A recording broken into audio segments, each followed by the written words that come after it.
क्या आपने कभी सोचा है कि कुछ लोग इतनी आसानी से दूसरों को मैनिपुलेट कैसे कर लेते हैं? कैसे कुछ लोग बिना कुछ कहे सिर्फ बॉडी लैंग्वेज और साइकोलॉजी की मदद से दूसरों के इमोशंस और डिसीजंस को कंट्रोल कर लेते हैं? और सबसे खतरनाक बात, कैसे कुछ लोग आपको यह महसूस कराते हैं कि आप खुद ही गलत सोच रहे हैं, जबकि असलियत कुछ और होती है। यह कोई जादू नहीं, बल्कि डार्क साइकोलॉजी की टेक्निक्स हैं। ऐसी साइकोलॉजिकल स्ट्रेटजीज जो माइंड कंट्रोल, पर्सुएजन और मैनिपुलेशन के लिए इस्तेमाल की जाती है। और यही सब हम आज एक्सप्लोर करने वाले हैं how to analyse people with dark psychology नाम की इस पावरफुल किताब में, जिसे लिखा है आर.जे. एंडरसन ने। सोचिए, अगर आप दूसरों की आंखों में देखकर उनके रियल इंटेंशंस को डिकोड कर सकते तो कोई भी आपको इजीली फूल नहीं बना सकता। इमेजिन करें कि आप किसी से बात कर रहे हैं और सिर्फ उसके छोटे छोटे फेशियल एक्सप्रेशन से यह समझ जाते हैं कि वह सच बोल रहा है या झूठ। सोचिए, अगर आप बॉडी लैंग्वेज के सटल सिग्नल्स को डिकोड करना सीख जाएं, तो कोई भी व्यक्ति आपके सामने फेक नहीं बन पाएगा। अगर आप चाहते हैं कि आपको कोई भी इजीली मैनिपुलेट ना कर सके, अगर आप लोगों के दिमाग को पढ़ना और उनके असली इरादों को समझना सीखना चाहते हैं, तो इस वीडियो को एंड तक जरूर देखें, क्योंकि आज हम वो डार्क सीक्रेट्स रिवील करने वाले हैं जिन्हें जानने के बाद कोई भी आपको इजीली फूल नहीं बना पाएगा। वीडियो शुरू करने से पहले अगर आप साइकोलॉजी और माइंड कंट्रोल की ऐसी ही और वीडियोस देखना चाहते हैं, तो अभी सब्सक्राइब बटन दबा दीजिए और बेल आइकॉन को प्रेस कर दीजिए, ताकि आपको हमारी हर नई वीडियो की नोटिफिकेशन सबसे पहले मिले। इस वीडियो को लाइक करना ना भूलें, क्योंकि आपका एक लाइक हमें और भी बेहतर कंटेंट बनाने के लिए इंस्पायर करता है। और कमेंट में हमें बताइए कि क्या आपको कभी ऐसा लगा है कि कोई आपको सब्टली मैनिपुलेट कर रहा है? आपके थॉट्स और एक्सपीरियंसेस हमारे लिए बहुत जरूरी हैं। तो अब तैयार हो जाइए इस डीप डाइव के लिए। चैप्टर 1, लोगों को समझने के लिए शरीर भाषा। क्या आपने कभी सोचा है कि बिना एक भी वर्ड बोले हम दूसरों के दिमाग में क्या चल रहा है ये कैसे समझ सकते हैं? बॉडी लैंग्वेज एक ऐसी सीक्रेट लैंग्वेज है जिसे अगर सही से पढ़ा जाए तो हम किसी के भी इमोशंस, इंटेंशंस और हिडन थॉट्स को डिकोड कर सकते हैं। जब कोई झूठ बोलता है, जब कोई नर्वस होता है या जब कोई आपको इम्प्रेस करने की कोशिश करता है, तो उसका शरीर हर चीज को रिवील कर देता है। यही कारण है कि FBI एजेंट, साइकोलॉजिस्ट्स और इवन पॉलिटिशियंस बॉडी लैंग्वेज का गहराई से स्टडी करते हैं। आर.जे. एंडरसन की यह किताब हमें सिखाती है कि कैसे हम दूसरों की मूवमेंट्स, जेस्चर्स और एक्सप्रेशंस को एनालाइज करके उनकी असली भावनाओं को समझ सकते हैं। अगर इतिहास की बात करें तो जूलियस सीजर इस कला में माहिर थे। उन्हें यह समझने की गहरी समझ थी कि उनके सेनापति और सैनिक क्या सोच रहे हैं। जब वह अपने जनरलों से मिलते थे तो उनके चेहरे के एक्सप्रेशंस, उनके हाथों की हरकतों और उनकी चाल को ऑब्जर्व करते थे। एक बार एक सेनापति ने उन्हें सलाह दी कि एक खास युद्ध में हमला करना सही रहेगा, लेकिन सीजर को उसकी आंखों की हलचल और बॉडी लैंग्वेज देखकर समझ आ गया कि वह पूरी तरह से कॉन्फिडेंट नहीं है। उन्होंने उस एडवाइस को रिजेक्ट कर दिया और बाद में पता चला कि अगर उन्होंने उस सेनापति की बात मानी होती तो उनकी सेना को भारी नुकसान उठाना पड़ता। यहीं से हमें सीखने को मिलता है कि बॉडी लैंग्वेज वर्ड से ज्यादा पावरफुल होती है। अब एक स्टोरी लेते हैं जो मॉडर्न वर्ल्ड से है। एक बार एक यंग एंटरप्रेन्योर एक इन्वेस्टर से मिलने गया। उसने अपनी पिच अच्छे से तैयार की थी और इन्वेस्टर भी उसकी बातें ध्यान से सुन रहा था। लेकिन एंटरप्रेन्योर ने एक चीज नोटिस की। इन्वेस्टर बार बार अपनी कुर्सी पीछे खिसका रहा था। उसकी बाहें क्रॉस थीं और उसकी आंखें बार बार दरवाजे की तरफ जा रही थीं। यह सिग्नल्स थे कि वह इंटरेस्ट खो चुका था। अगर एंटरप्रेन्योर सिर्फ इन्वेस्टर के वर्ड्स पर ध्यान देता तो शायद उसे लगता कि सब कुछ सही चल रहा है, लेकिन उसने उसकी बॉडी लैंग्वेज को डिकोड किया और तुरंत अपनी पिच को चेंज कर दिया, ज्यादा एंगेजिंग बना दिया। कुछ देर बाद इन्वेस्टर लीन फॉरवर्ड होकर उसकी बातों में इंटरेस्ट लेने लगा और आखिर में डील फाइनलाइज हो गई। बॉडी लैंग्वेज को समझने के लिए कुछ प्रैक्टिकल टिप्स बहुत जरूरी हैं। सबसे पहले, अगर कोई व्यक्ति बात करते वक्त बार बार अपनी आंखें इधर उधर घुमा रहा है और डायरेक्ट आई कांटेक्ट नहीं कर रहा, तो इसका मतलब है कि या तो वह अनकंफर्टेबल है या कुछ छिपा रहा है। दूसरी बात, जब कोई इंसान बात करते वक्त बार बार अपनी नाक छूता है, तो यह भी एक संकेत हो सकता है कि वह सच नहीं बोल रहा। इसी तरह अगर कोई व्यक्ति ओपन बॉडी पोस्चर में बैठा है, उसके हाथ खुले हैं, वह रिलैक्स दिख रहा है, तो इसका मतलब है कि वह कॉन्फिडेंट और कंफर्टेबल है। FBI इंटरोगेशंस में एक टेक्निक बहुत फेमस है, मिररिंग। जब आप किसी से बात कर रहे होते हैं और आप उसकी बॉडी लैंग्वेज स्लबली मिरर करते हैं, तो सामने वाला आपको ज्यादा ट्रस्ट करने लगता है। इसका उपयोग पेशेवर settings, job interview, business deals और इवन रिलेशनशिप्स में भी किया जा सकता है। लेकिन यह तभी काम करता है जब आप इसे नेचुरली करें, जबरदस्ती नहीं। बॉडी लैंग्वेज का सबसे इंटरेस्टिंग पार्ट होता है माइक्रो एक्सप्रेशंस। ये छोटे छोटे फेशियल मूवमेंट्स होते हैं जो इंसान के इमोशंस को रिवील कर देते हैं, भले ही वह उन्हें छिपाने की कितनी भी कोशिश करे। एक स्टडी में पाया गया कि जब लोग खुश होते हैं तो उनकी आंखों के कोने हल्के से सिकुड़ते हैं, लेकिन फेक स्माइल में सिर्फ होंठ हिलते हैं, आंखें नहीं। इसी तरह जब कोई गुस्से में होता है तो उसकी भौहें सिकुड़ जाती हैं, और जब कोई डरता है तो उसकी आंखें बड़ी हो जाती हैं। अगर आप इन छोटे छोटे सिग्नल्स को पकड़ना सीख गए तो आप किसी के भी दिमाग को पढ़ सकते हैं।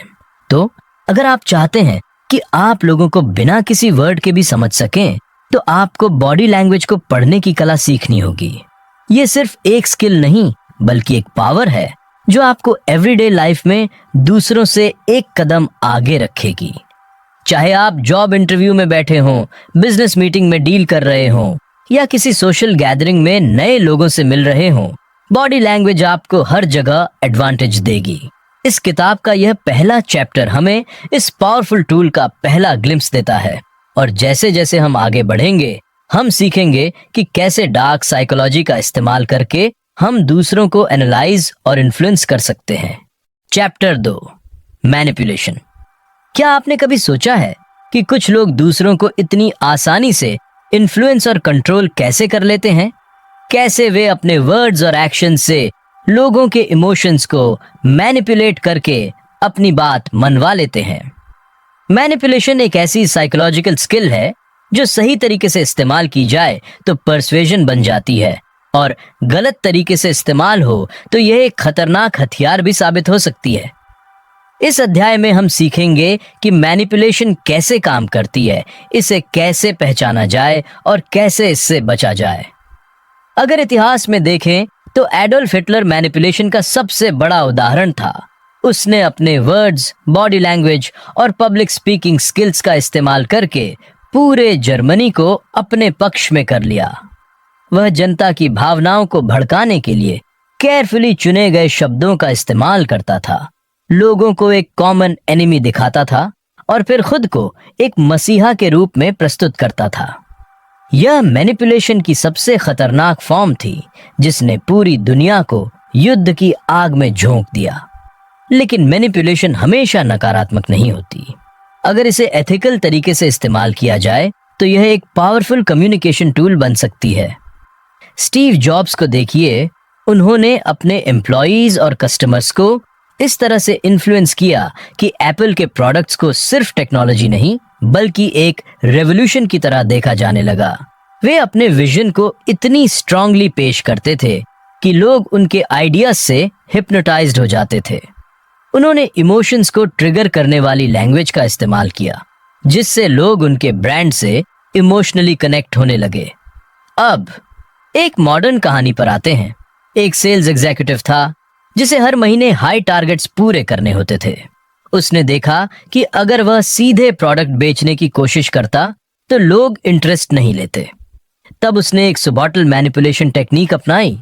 हर बार जब वह किसी क्लाइंट से मिलता तो सबसे पहले उनकी प्रॉब्लम को डिस्कस करता, उनसे एग्री करता कि यह प्रॉब्लम वाकई बड़ी है और फिर उन्हें एक सॉल्यूशन देता। उसने क्लाइंट्स को यह महसूस कराया कि डिसीजन उन्हीं का है, जबकि असल में वह उन्हें धीरे धीरे अपने पक्ष में कर रहा था। यह एथिकल मैनिपुलेशन थी, जिसे पर्सुएशन भी कहा जा सकता है, लेकिन नेगेटिव मैनिपुलेशन से बचना भी बहुत जरूरी है। कुछ लोग साइकोलॉजिकल ट्रिक्स का इस्तेमाल करके दूसरों को गिल्ट, फियर या इमोशनल प्रेशर में डालकर कंट्रोल करने की कोशिश करते हैं। नार्सिसिस्ट्स और टॉक्सिक लोग अक्सर गैसलाइटिंग करते हैं, यानी वे सामने वाले को इस तरह कंफ्यूज कर देते हैं कि वह खुद की ही परसेप्शन पर डाउट करने लगे। एग्जाम्पल के लिए, अगर कोई व्यक्ति बार बार कहे कि तुम बहुत सेंसिटिव हो, तुम हर बात का ओवर रिएक्ट करते हो, तो धीरे धीरे आपको खुद भी लगने लगेगा कि शायद आप ही गलत हैं। यह एक खतरनाक मैनिपुलेशन टेक्निक है जिससे बचना बेहद जरूरी है। प्रैक्टिकल टिप्स की बात करें तो अगर कोई आपको मैनिपुलेट करने की कोशिश कर रहा है तो सबसे पहले उसकी वर्ड्स और एक्शंस पर ध्यान दें। क्या वह आपको गिल्ट महसूस करा रहा है? क्या वह आपकी इमोशंस को ट्रिगर करके आपको कोई डिसीजन लेने पर मजबूर कर रहा है? अगर हाँ, तो पॉज लें, लॉजिकल सोचें और इमोशनल ट्रैप्स में मत फंसें। मैनिपुलेशन एक ऐसी स्किल है जिसे अगर एथिकल तरीके से यूज किया जाए तो यह पर्सुएशन बन जाती है, और अगर इसे गलत इरादों से इस्तेमाल किया जाए तो यह एक मानसिक हथियार बन जाती है। यह अध्याय हमें यह समझने में मदद करता है कि कैसे हम दूसरों की मैनिपुलेशन को पहचान सकते हैं और खुद भी इसे पॉजिटिव इस्तेमाल करके अपने कम्युनिकेशन स्किल्स को इंप्रूव कर सकते हैं। Chapter 3, NLP, neuro linguistic programming. क्या आपने कभी गौर किया है कि कुछ लोग अपनी बात इतनी आसानी से मनवा लेते हैं? कुछ सेल्स पीपल आपको वो चीज खरीदने के लिए मना लेते हैं जिसकी आपको जरूरत भी नहीं होती। कुछ लीडर्स अपनी स्पीचेस से लाखों लोगों को इंस्पायर कर देते हैं। कुछ लोग पहली ही मुलाकात में दूसरों को ट्रस्ट दिलाने में कामयाब हो जाते हैं। यह कोई जादू नहीं, बल्कि न्यूरो लिंग्विस्टिक प्रोग्रामिंग NLP की कला है।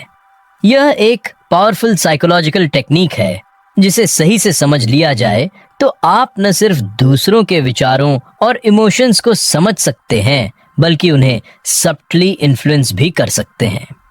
अगर इतिहास में देखें तो मिल्टन एरिक्सन, जो कि एक महान हिप्नोथेरेपिस्ट थे, उन्होंने लोगों के अनकॉन्शियस माइंड को इन्फ्लुएंस करने के लिए स्पेशल लैंग्वेज पैटर्न्स और बॉडी लैंग्वेज टेक्निक्स का इस्तेमाल किया। उनकी मेथड्स इतनी इफेक्टिव थीं कि उन्होंने बिना सीधे हिप्नोसिस किए भी लोगों की सोच को बदल दिया। यही NLP का बेस बना। बाद में रिचर्ड बैंडलर और जॉन ग्राइंडर ने 87 में इस कॉन्सेप्ट को डेवलप किया और इसे न्यूरो लिंग्विस्टिक प्रोग्रामिंग नाम दिया। उन्होंने यह समझने की कोशिश की कि कुछ लोग नेचुरली इतने परसुएसिव और इन्फ्लुएंशियल कैसे होते हैं, और फिर उन पैटर्न्स को डीकोड करके एक सिस्टम तैयार किया जिसे कोई भी सीख सकता था। NLP 3 शब्दों से बना है। न्यूरो यानी हमारा दिमाग किस तरह जानकारी को प्रोसेस कर सकता है, करता है। लिंग्विस्टिक यानी भाषा किस तरह हमारे विचारों को शेप करती है, और प्रोग्रामिंग यानी हम अपने थॉट पैटर्न्स और बिहेवियर्स को किस तरह रीप्रोग्राम कर सकते हैं। आसान शब्दों में कहें तो NLP वह तरीका है जिससे हम अपने और दूसरों के सबकॉन्शियस माइंड को समझकर उसे कंट्रोल कर सकते हैं। एक बार एक थेरेपिस्ट के पास एक व्यक्ति आया जो अपने जीवन में बहुत नेगेटिविटी महसूस कर रहा था। वह हमेशा परेशान रहता था और उसे लगता था कि वह कभी सफल नहीं हो सकता। थेरेपिस्ट ने उससे कहा कि हर बार जब वह अपने आप को असफल सोचे तो वह अपनी पोस्चर को चेंज करे, अपनी आवाज को थोड़ा तेज करे और अपने हाथ को एक खास तरीके से मूव करे। कुछ हफ्तों तक ऐसा करने के बाद उस व्यक्ति ने महसूस किया कि उसका माइंड धीरे धीरे चेंज हो रहा था। अब जब भी वह खुद को कमजोर महसूस करता तो वह ऑटोमेटिकली अपनी पोस्चर चेंज कर लेता और इंस्टेंटली कॉन्फिडेंट फील करता। यह NLP की एंकरिंग टेक्निक थी जिसमें कोई भी व्यक्ति अपने थॉट्स और इमोशंस को कॉन्शियसली प्रोग्राम कर सकता है। NLP में मिररिंग एक और बहुत पावरफुल टेक्निक है। जब कोई व्यक्ति किसी के बॉडी लैंग्वेज और स्पीच पैटर्न को स्ली मिरर करता है तो सामने वाला व्यक्ति उसे ज्यादा ट्रस्ट करने लगता है। एक बार एक सेल्समैन ने यह टेक्निक इस्तेमाल की। जब भी कोई ग्राहक उससे मिलने आता, वह धीरे धीरे उनके पोस्चर और बोलने के तरीके को मैच करने लगता। अगर ग्राहक रिलैक्स होकर बात कर रहा होता तो वह भी वैसे ही बात करता। अगर ग्राहक जल्दी जल्दी बोल रहा होता तो वह भी अपनी स्पीड मैच कर लेता। कुछ ही हफ्तों में उसकी सेल्स डबल हो गईं, क्योंकि ग्राहक उसे सबकॉन्शियसली ज्यादा पसंद करने लगे थे। डार्क साइकोलॉजी के संदर्भ में एनएलपी का गलत इस्तेमाल भी किया जा सकता है। कई मैनिपुलेटिव लोग एनएलपी की टेक्निक्स को दूसरों को गिल्ट महसूस कराने, कंफ्यूजन में डालने या उनकी सोच को कंट्रोल करने के लिए इस्तेमाल करते हैं। एक बार एक पॉलिटिशियन ने अपनी स्पीच में बार बार कुछ खास वर्ड्स इस्तेमाल किए, जैसे सेफ, सिक्योर और फियरलेस। जब भी वह इन वर्ड्स को बोलता तो सुबटल तरीके से ऑडियंस की बॉडी लैंग्वेज पर ध्यान देता और उनकी रिएक्शंस को मैच करता। धीरे धीरे लोग उसके विचारों से स्ट्रांगली जुड़ने लगे, क्योंकि उसके वर्ड्स ने उनके इमोशंस को कंट्रोल कर लिया था। यह एम्बेडेड कमांड्स का एक एग्जाम्पल है, जिसमें व्यक्ति अपनी बातों के जरिए दूसरों के दिमाग में धीरे धीरे एक मैसेज इम्प्लांट कर देता है। अगर कोई आपको मैनिपुलेट करने की कोशिश कर रहा है तो सबसे पहले उसकी वर्ड्स और एक्शंस पर ध्यान दें। क्या वह आपको गिल्ट महसूस करा रहा है? क्या वह आपकी इमोशंस को ट्रिगर करके आपको कोई डिसीजन लेने पर मजबूर कर रहा है? अगर हाँ, तो पॉज लें, लॉजिकल सोचें और इमोशनल ट्रैप्स में मत फंसें।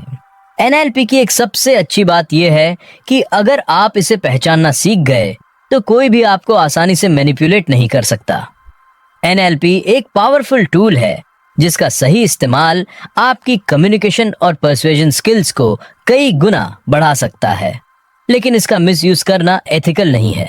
इस चैप्टर में हमने सीखा कि कैसे वर्ड्स, टोन और बॉडी लैंग्वेज के जरिए दूसरों के सबकॉन्शियस माइंड को इन्फ्लुएंस किया जा सकता है।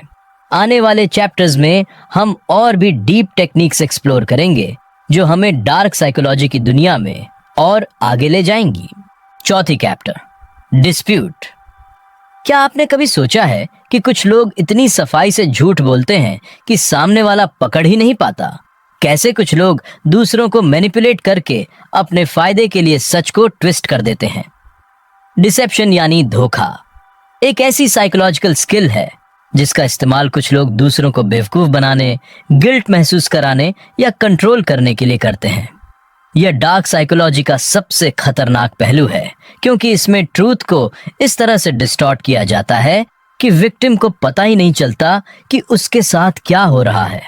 अगर इतिहास में देखें तो फ्रैंक अबॉगनेल का नाम डिप्यूशन के सबसे बड़े मास्टर्स में लिया जाता है। वह एक ऐसा व्यक्ति था जिसने बिना किसी डिग्री के खुद को डॉक्टर, लॉयर और एयरलाइन पायलट तक साबित कर दिया था। उसने फॉर्ज्ड डॉक्यूमेंट्स बनाए, अपनी बॉडी लैंग्वेज और स्पीच पैटर्न्स को परफेक्ट कंट्रोल किया और दूसरों को भरोसा दिलाने में कामयाब हो गया कि वह वही है जो वह दावा कर रहा था। बाद में एफबीआई ने उसे पकड़ लिया, लेकिन उसकी डिसेप्शन टेक्निक्स इतनी पावरफुल थीं कि एफबीआई ने उसे ही अपने फ्रॉड डिटेक्शन प्रोग्राम में शामिल कर लिया। डिसेप्शन सिर्फ वर्बल कम्युनिकेशन से नहीं होती, बल्कि बॉडी लैंग्वेज और फेशियल एक्सप्रेशन से भी होती है। एक बार एक बिजनेसमैन को शक हुआ कि उसका पार्टनर उससे कुछ छिपा रहा है।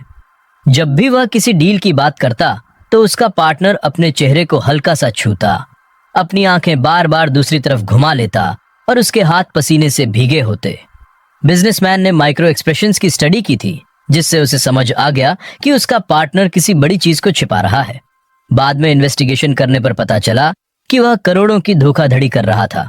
डार्क साइकोलॉजी में डिसेप्शन के कई टेक्निक्स होते हैं, जैसे गैस लाइटिंग।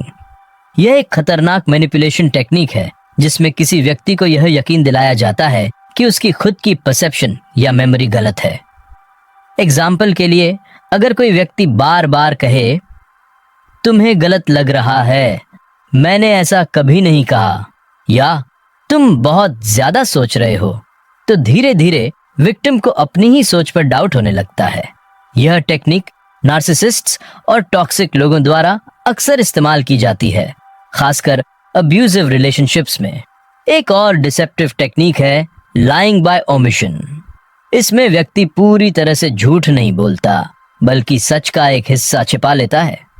एग्जाम्पल के लिए, अगर कोई एम्प्लॉय अपने बॉस को यह कहे कि प्रोजेक्ट में कोई प्रॉब्लम नहीं है, लेकिन वह यह मेंशन ना करे कि डेडलाइन पूरी करने के लिए एक्स्ट्रा बजट की जरूरत पड़ेगी, तो यह एक डिसेप्शन है। डिसेप्शन को पकड़ने के लिए कुछ प्रैक्टिकल टिप्स का इस्तेमाल किया जा सकता है। सबसे पहले माइक्रो एक्सप्रेशंस को पढ़ना सीखें। जब कोई व्यक्ति झूठ बोलता है तो उसका चेहरा कुछ मिली सेकेंड्स के लिए असली इमोशंस दिखा देता है। अगर कोई खुश होने का नाटक कर रहा है लेकिन उसकी आंखें थोड़ी सी तनाव में हैं, तो इसका मतलब है कि वह असली में खुश नहीं है। दूसरा, वर्बल इनकंसिस्टेंसीज पर ध्यान दें। अगर कोई व्यक्ति बार बार अपनी कहानी के डिटेल्स बदल रहा है, तो यह एक रेड फ्लैग है। डिसेप्शन को रोकने का सबसे अच्छा तरीका अवेयरनेस और लॉजिकल थिंकिंग है। अगर कोई आपको गिल्ट महसूस कराने की कोशिश कर रहा है या आपको अपनी ही सोच पर डाउट हो रहा है, तो एक स्टेप पीछे हटें और लॉजिकली एनालाइज करें कि क्या हो रहा है। डार्क साइकोलॉजी को समझने का सबसे बड़ा फायदा यही है कि आप दूसरों के मैनिपुलेशन और डिसेप्शन से खुद को बचा सकते हैं। इस किताब का यह आखिरी चैप्टर हमें सिखाता है कि डिसेप्शन सिर्फ वर्ड्स तक सीमित नहीं होता, बल्कि यह इमोशंस, बॉडी लैंग्वेज और इवन मेमोरीज को कंट्रोल करने का एक सरल तरीका हो सकता है। अगर हम इसे पहचानना सीख लें, तो हम खुद को और दूसरों को साइकोलॉजिकल मैनिपुलेशन से बचा सकते हैं और एक ज्यादा अवेयर और पावरफुल इंसान बन सकते हैं। कंक्लूजन, अब तक हमने इस किताब में जाना कि कैसे लोग दूसरों के विचारों, भावनाओं और व्यवहार को मैनिपुलेट करने के लिए डार्क साइकोलॉजी की टेक्निक्स का इस्तेमाल करते हैं। Body language analysis, manipulation, NLP और डिसेप्शन, ये सभी पावरफुल टूल्स हैं जो सही हाथों में पर्सुएशन का तरीका बन सकते हैं और गलत हाथों में खतरनाक हथियार। अगर इतिहास में देखें तो कई महान नेता, सेल्स पीपल और इवन कॉन आर्टिस्ट्स ने इन टेक्निक्स का इस्तेमाल करके मासेस को इन्फ्लुएंस किया है। हिटलर ने प्रोपगंडा और फियर बेस्ड मैनिपुलेशन से पूरी एक जनरेशन को कंट्रोल किया, जबकि स्टीव जॉब्स ने प्रसर्शन और NLP की टेक्निक्स का एथिकल यूज करके एप्पल को दुनिया का सबसे आइकॉनिक ब्रांड बना दिया। यह इस बात को साबित करता है कि साइकोलॉजी को समझना और सही तरीके से इस्तेमाल करना एक व्यक्ति को अनगिनत फायदे दे सकता है। डार्क साइकोलॉजी का असली खेल यह नहीं है कि इसे सिर्फ दूसरों को कंट्रोल करने के लिए इस्तेमाल किया जाए, बल्कि असली ताकत यह है कि इसे पहचानना सीखा जाए ताकि आप खुद को और दूसरों को मैनिपुलेशन से बचा सकें। इमेजिन करें कि अगर आप डिसेप्शन, गैसलाइटिंग और साइकोलॉजिकल ट्रिक्स को तुरंत पहचान सकते हैं, तो कोई भी आपको आसानी से धोखा नहीं दे पाएगा। आप कॉन्शियस डिसीजंस ले सकेंगे और कोई भी आपको गिल्ट, फियर या कंफ्यूजन में डालकर कंट्रोल नहीं कर सकेगा। इस किताब का सबसे बड़ा टेक अवे यह है कि साइकोलॉजी को समझना एक सुपर पावर की तरह है। चाहे आप पर्सनल रिलेशनशिप्स में हो, बिजनेस में हो या सोशल इंटरेक्शंस में, अगर आप लोगों के वर्ड्स, बॉडी लैंग्वेज और थॉट पैटर्न्स को सही से एनालाइज करना सीख जाएं, तो आप किसी भी कॉन्वर्सेशन में एक कदम आगे रहेंगे। अंत में, ज्ञान ही आपकी सबसे बड़ी ताकत है। अगर आप इस किताब में सीखी गई बातों को प्रैक्टिस करते हैं, तो न सिर्फ आप खुद को मैनिपुलेशन से बचा पाएंगे, बल्कि आप दूसरों को पॉजिटिव इन्फ्लुएंस भी कर पाएंगे। डार्क साइकोलॉजी को एथिकल तरीके से इस्तेमाल करें, खुद को साइकोलॉजिकली स्ट्रांग बनाएं और एक ऐसा इंसान बने जिसे कोई भी आसानी से मैनिपुलेट ना कर सके। क्या आपने कभी सोचा है कि कुछ लोग इतने पर्सुएसिव क्यों होते हैं? क्यों कुछ लोग अपनी बात मनवाने में माहिर होते हैं जबकि बाकी लोग इजीली मैनिपुलेट हो जाते हैं? क्या ऐसा पॉसिबल है कि कोई इंसान आपके थॉट्स और डिसीजंस को बिना आपके नोटिस किए कंट्रोल कर सकता है? यह कोई मैजिक ट्रिक नहीं, बल्कि साइकोलॉजी का सबसे गहरा और डेंजरस साइड है, डार्क साइकोलॉजी। हिस्ट्री में कई महान लीडर्स, डिक्टेटर्स और कॉन आर्टिस्ट्स ने डार्क साइकोलॉजी की टेक्निक्स का यूज करके मैसेज को कंट्रोल किया। एडोल्फ हिटलर ने प्रोपागेंडा का सहारा लेकर एक पूरी जनरेशन की सोच बदल दी। नेपोलियन बोनापार्ट ने अपनी आर्मी को अपनी बात मानने के लिए साइकोलॉजिकली ट्रेन किया। इवन आज की दुनिया में मार्केटर्स, पॉलिटिशियंस और कोनाटिस्ट्स इन टेक्निक्स का इस्तेमाल करके लोगों को इन्फ्लुएंस और मैनिपुलेट करते हैं। लेकिन सवाल यह है, क्या आप इन टेक्निक्स को समझ सकते हैं और खुद को प्रोटेक्ट कर सकते हैं, या आप खुद इन माइंड कंट्रोलिंग टेक्निक्स को सीखकर अपनी लाइफ में पावरफुल बन सकते हैं? Welcome to the Bible of dark psychology, एक ऐसी बुक जो आपको परसुएजन, मैनिपुलेशन, हिप्नोसिस और डिसेप्शन की दुनिया में ले जाएगी। यह बुक आपको सिखाएगी कि कैसे लोग आपके माइंड को इन्फ्लुएंस करते हैं और कैसे आप इसे अपने एडवांटेज के लिए यूज कर सकते हैं। अगर आप इस बुक को समझ लेते हैं तो आप लोगों की साइकोलॉजी को डिकोड कर सकते हैं। आप जान सकते हैं कि कोई आपको मैनिपुलेट तो नहीं कर रहा, या फिर आप खुद लोगों को इन्फ्लुएंस करने में एक्सपर्ट बन सकते हैं। यह सिर्फ एक किताब नहीं, ये एक वेपन है। सवाल यह है, क्या आप इसे इस्तेमाल करना जानते हैं? अगर आप डार्क साइकोलॉजी की इस दुनिया को एक्सप्लोर करना चाहते हैं और इसकी टेक्निक्स को सीखना चाहते हैं तो अभी चैनल को सब्सक्राइब करें, वीडियो को लाइक करें और अपने थॉट्स कमेंट में बताएं। यह नॉलेज पावरफुल है, इसे जितना ज़्यादा शेयर करेंगे उतना ज़्यादा लोग अपनी ज़िंदगी में इसका सही इस्तेमाल कर पाएंगे। इसलिए इस वीडियो को अपने दोस्तों के साथ शेयर करना ना भूलें। Let's start explaining. Chapter 1, dark psychology की शुरुआत। डार्क साइकोलॉजी का मतलब सिर्फ बुरी सोच या नकारात्मक मानसिकता से नहीं है, बल्कि यह एक ऐसी साइकोलॉजिकल फील्ड है जो इंसान के माइंड और बिहेवियर को समझने के लिए डीपर और मोर मैनिपुलेटिव तरीके इस्तेमाल करती है। इस चैप्टर में हम समझेंगे कि डार्क साइकोलॉजी क्या है और इसे कैसे लोग अपने फायदे के लिए इस्तेमाल करते हैं। एक हिस्टोरिकल एग्जाम्पल लेते हैं एडोल्फ हिटलर का। वह एक बहुत बड़ा नेता था, लेकिन उसने अपनी राजनीतिक ताकत बढ़ाने के लिए डार्क साइकोलॉजिकल टैक्टिक्स का इस्तेमाल किया। उसने लोगों के फियर्स और इनसिक्योरिटीज को समझा और उन्हें अपनी शक्ति में बदल दिया।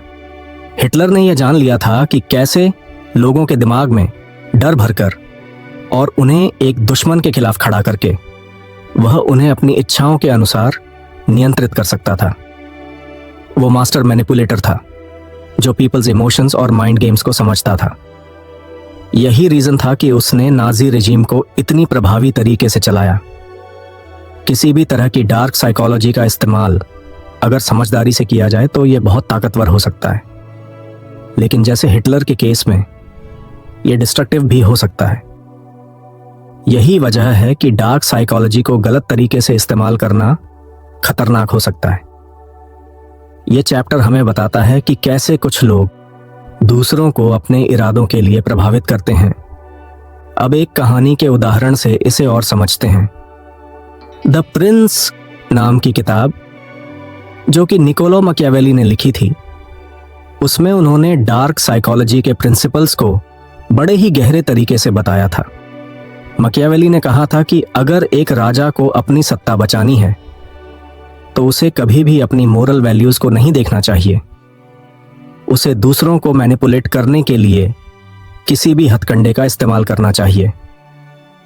मैकियावेली ने बताया कि राजा को अपने एनिमीज को कंफ्यूज करने, उनका ट्रस्ट तोड़ने और उनको इस तरह से खेल में रखना चाहिए कि वह कभी भी पावर के खिलाफ ना उठे। यहां से हम यह समझ सकते हैं कि डार्क साइकोलॉजी के प्रिंसिपल्स का इस्तेमाल एंशिएंट टाइम्स से ही किया जा रहा है। राजा महाराजाओं से लेकर आजकल के लीडर्स और बिजनेसमैन तक यह नॉलेज हमेशा ताकतवर लोगों के लिए एक टूल रही है। डार्क साइकोलॉजी में सिर्फ मैनिपुलेशन और डिसेप्शन ही नहीं, बल्कि यह भी शामिल है कि कैसे आप अपने आप को दूसरों के सामने पेश करते हैं। Body language, tone of voice, emotional cues, ये सभी चीजें एक व्यक्ति के माइंड को प्रभावित कर सकती हैं।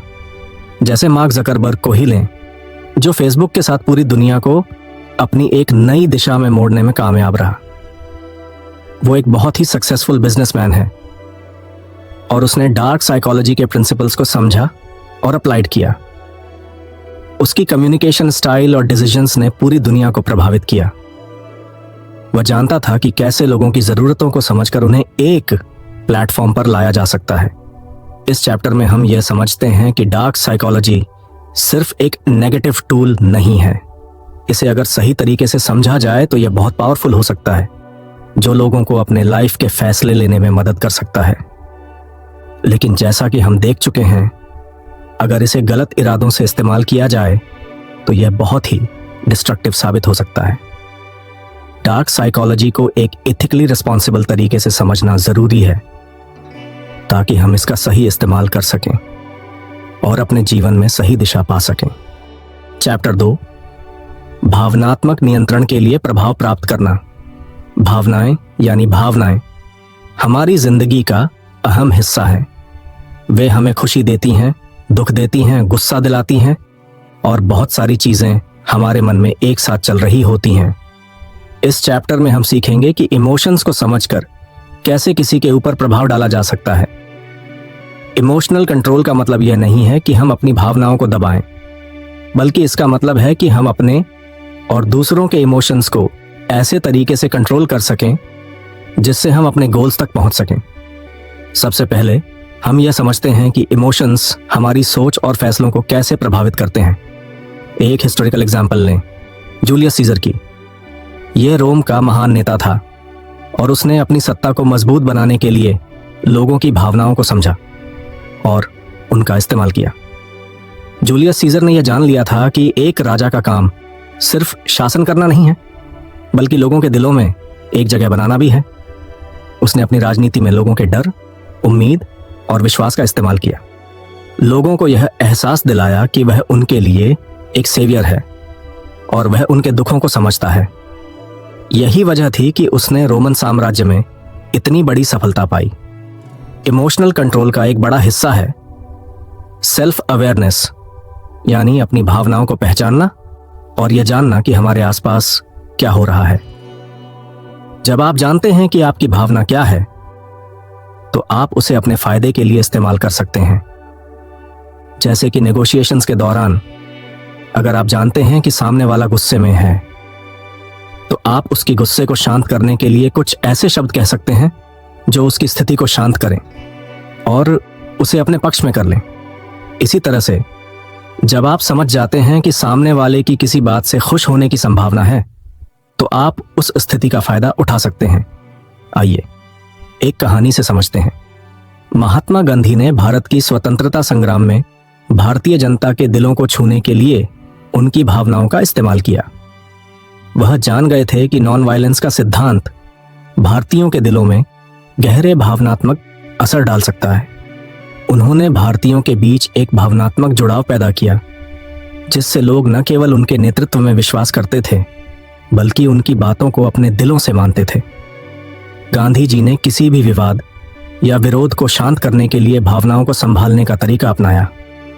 उनके द्वारा चुने गए शब्द, उनके शांत व्यवहार और उनका अद्भुत संयम ने उन्हें एक शक्तिशाली नेता बना दिया। अब बात करते हैं कैसे इमोशनल मैनिपुलेशन होती है। कभी कभी आप अपनी भावनाओं का इस्तेमाल दूसरों को नियंत्रित करने के लिए कर सकते हैं। यह एक डार्क साइकोलॉजी टेक्निक हो सकती है। उदाहरण के तौर पर किसी व्यक्ति को गिल्ट, अवसाद महसूस कराना या उसकी इनसिक्योरिटी का फायदा उठाना। एक नेता या किसी व्यक्ति का जब इमोशनल कंट्रोल होता है, तो वह यह जानता है कि कब किसी को डराना है, कब उसे खुश करना है और कब उसकी इच्छाओं का पालन करना है। यही कारण है कि हर इंसान का मनोविज्ञान अलग होता है और हर स्थिति में आपको अपनी भावनाओं को कंट्रोल करने की कला को अपनाना पड़ता है। इमोशनल कंट्रोल का एक और पहलू है पर्सुएजन, यानी किसी को अपनी बात मानने के लिए राजी करना। अगर आप किसी को अपनी ओर आकर्षित करना चाहते हैं, तो आपको उसकी भावनाओं को समझना होगा। जैसे कि सेल्स में जब एक सेल्स पर्सन किसी ग्राहक को अपनी तरफ खींचता है, तो वह केवल उत्पाद की जानकारी नहीं दे रहा होता, वह ग्राहक की इमोशनल नीड्स को समझता है और उसी के आधार पर उसे उत्पाद की अहमियत और फायदे बताता है। इस तरह से वह ग्राहक की भावनाओं को जोड़कर उसे अपनी बात मानने के लिए राजी कर लेता है। अगर इमोशनल कंट्रोल को सही तरीके से किया जाए तो यह न केवल दूसरों को प्रभावित करने के लिए एक पावरफुल टूल बन सकता है, बल्कि यह अपने खुद के जीवन में भी शांति और सफलता लाने का एक रास्ता बन सकता है। जब आप अपने भावनाओं पर काबू पा सकते हैं तो आप अपनी सोच, क्रिया और निर्णयों को नियंत्रित कर सकते हैं, और यही आपको अपने लक्ष्यों तक पहुंचने में मदद करेगा। इसलिए इमोशनल कंट्रोल सिर्फ दूसरों को प्रभावित करने का एक तरीका नहीं है, बल्कि यह अपने जीवन में संतुलन लाने, खुद को समझने और अपनी दिशा को सही रखने का एक महत्वपूर्ण कदम है। Chapter 3, techniques for exploiting powerful emotions. मानव जीवन में भावनाओं का बहुत गहरा प्रभाव होता है। जब हम पावरफुल इमोशंस की बात करते हैं तो इनमें फियर, होप, लव और एंगर जैसी भावनाएं शामिल हैं। ये भावनाएं इंसान के सोचने और निर्णय लेने के तरीके को पूरी तरह बदल सकती हैं। अगर इन भावनाओं को समझकर सही तरीके से उपयोग किया जाए तो किसी भी व्यक्ति को प्रभावित करना बहुत आसान हो जाता है। जब हम फियर यानी डर की बात करते हैं तो यह एक ऐसी भावना है जो किसी भी इंसान को तुरंत प्रतिक्रिया करने पर मजबूर कर देती है। फियर का एक्सप्लॉयटेशन बहुत प्रभावशाली हो सकता है। उदाहरण के लिए, एडोल्फ हिटलर ने अपने भाषणों में हमेशा यह डर फैलाया कि अगर वे सत्ता में नहीं रहे तो जर्मनी का भविष्य अंधकारमय होगा। इस डर ने उसे लोगों का समर्थन पाने में मदद की। डर का एक और उदाहरण मार्केटिंग में देखा जा सकता है, जहां विज्ञापन फियर का उपयोग करते हुए ग्राहकों को यह बताने की कोशिश करते हैं कि अगर वे किसी विशेष प्रोडक्ट को नहीं खरीदते तो वे किसी महत्वपूर्ण चीज को खो सकते हैं। अब बात करते हैं होप की, यानी उम्मीद की भावना। यह भी एक बहुत शक्तिशाली इमोशन है। जब लोग उम्मीद करते हैं कि भविष्य में कुछ अच्छा होगा तो वे किसी भी कठिनाई को सहन करने के लिए तैयार रहते हैं। महात्मा गांधी ने भारतीय स्वतंत्रता संग्राम के दौरान इसी उम्मीद का बहुत अच्छा उपयोग किया। उन्होंने लोगों को यह विश्वास दिलाया कि अगर वे अहिंसा का पालन करेंगे तो एक दिन वे स्वतंत्र हो सकते हैं। आजकल कंपनियां भी अपनी प्रोडक्ट्स और सेवाओं के साथ ऐसी होप दिखाती हैं कि उनका उपयोग करने से लोगों का जीवन बेहतर हो जाएगा। फिटनेस प्रोडक्ट्स अक्सर यही वादा करते हैं कि अगर आप उनका उपयोग करेंगे तो आप स्वस्थ और फिट हो जाएंगे। लव यानी प्यार भी एक बहुत ही मजबूत भावना है। लव का इस्तेमाल अक्सर व्यापार, राजनीति और व्यक्तिगत रिश्तों में किया जाता है। जब लोग एक दूसरे से प्यार करते हैं तो वे उनकी इच्छाओं और ज़रूरतों को प्राथमिकता देने के लिए तैयार होते हैं। सेल्समैन या व्यापारी इस प्यार का फायदा उठाते हैं। वे अपने ग्राहकों के साथ एक व्यक्तिगत रिश्ता बनाते हैं ताकि ग्राहक उनसे जुड़ा महसूस करें और बार बार उनके पास आएं। पॉलिटिशियंस भी इस भावनात्मक रिश्ते का इस्तेमाल करते हैं। वे जनता के बीच यह महसूस कराते हैं कि वे उनके लिए सोचते हैं और उनकी भलाई चाहते हैं, जिससे लोग उन्हें अपना समर्थन देते हैं। अब गिल्ट यानी अपराध बोध की भावना का एक्सप्लॉयटेशन भी किया जा सकता है। जब कोई व्यक्ति खुद को दोषी महसूस करता है तो वह अपनी गलती को सुधारने के लिए कुछ भी करने को तैयार हो सकता है। इस भावनात्मक दबाव का फायदा मैनिपुलेटर्स उठाते हैं। उदाहरण के लिए, कभी आपने सुना है कि एक व्यक्ति दूसरे से यह कहता है, अगर तुमने ऐसा किया तो मैं बहुत दुखी हो जाऊंगा। यह गिल्ट का एक्सप्लॉयटेशन है। इसे डार्क साइकोलॉजी में आमतौर पर इस्तेमाल किया जाता है ताकि सामने वाला अपनी गलती सुधारने के लिए आपके हिसाब से काम करे। एंगर यानी गुस्सा भी एक ऐसी भावना है जिसे आसानी से मैनिपुलेट किया जा सकता है। गुस्से में इंसान बिना सोचे समझे फैसले ले सकता है। मैनिपुलेटर्स अक्सर एंगर का इस्तेमाल करके किसी व्यक्ति से तुरंत फैसला करवा सकते हैं। जब किसी को गुस्सा दिलाया जाता है तो वह उस गुस्से के प्रभाव में आकर जल्दी से कोई निर्णय लेता है। यह स्थिति एडवर्टाइजिंग और पॉलिटिक्स में देखी जा सकती है, जहां गुस्से को बढ़ावा देकर लोगों को किसी एक दिशा में मोड़ा जाता है। इन सभी भावनाओं का एक्सप्लॉयटेशन करने की शक्ति किसी भी व्यक्ति को दूसरों पर प्रभाव डालने में मदद करती है, लेकिन इनका मिसयूज करना किसी को मानसिक और भावनात्मक नुकसान पहुंचा सकता है। इसीलिए इन भावनाओं का सही तरीके से इस्तेमाल करना बहुत जरूरी है। अगर इनका उपयोग अच्छे उद्देश्य के लिए किया जाए तो यह सकारात्मक बदलाव ला सकता है, लेकिन अगर इनका दुरुपयोग किया जाए तो यह खतरनाक साबित हो सकता है। डार्क साइकोलॉजी में इन भावनाओं को समझना और उनका सही इस्तेमाल करना किसी भी व्यक्ति को अत्यधिक प्रभावशाली बना सकता है। लेकिन हमेशा याद रखें कि हर इमोशन को एथिकल तरीके से ही प्रयोग में लाना चाहिए ताकि हम दूसरों को नुकसान न पहुंचाएं। चौथी अध्याय, मैनिपुलेशन की कला में मैनिपुलेशन को एक कला के रूप में समझाया गया है जो किसी व्यक्ति या समूह के विचारों और व्यवहार को बिना उनकी जानकारी के अपने हिसाब से मोड़ने की क्षमता है। यह एक बहुत शक्तिशाली तरीका है, लेकिन इसे सही और एथिकल तरीके से ही इस्तेमाल करना चाहिए। मैनिपुलेशन का सही इस्तेमाल आपके जीवन को बेहतर बना सकता है, लेकिन अगर गलत तरीके से किया गया तो यह रिश्तों और ट्रस्ट को भी नुकसान पहुंचा सकता है।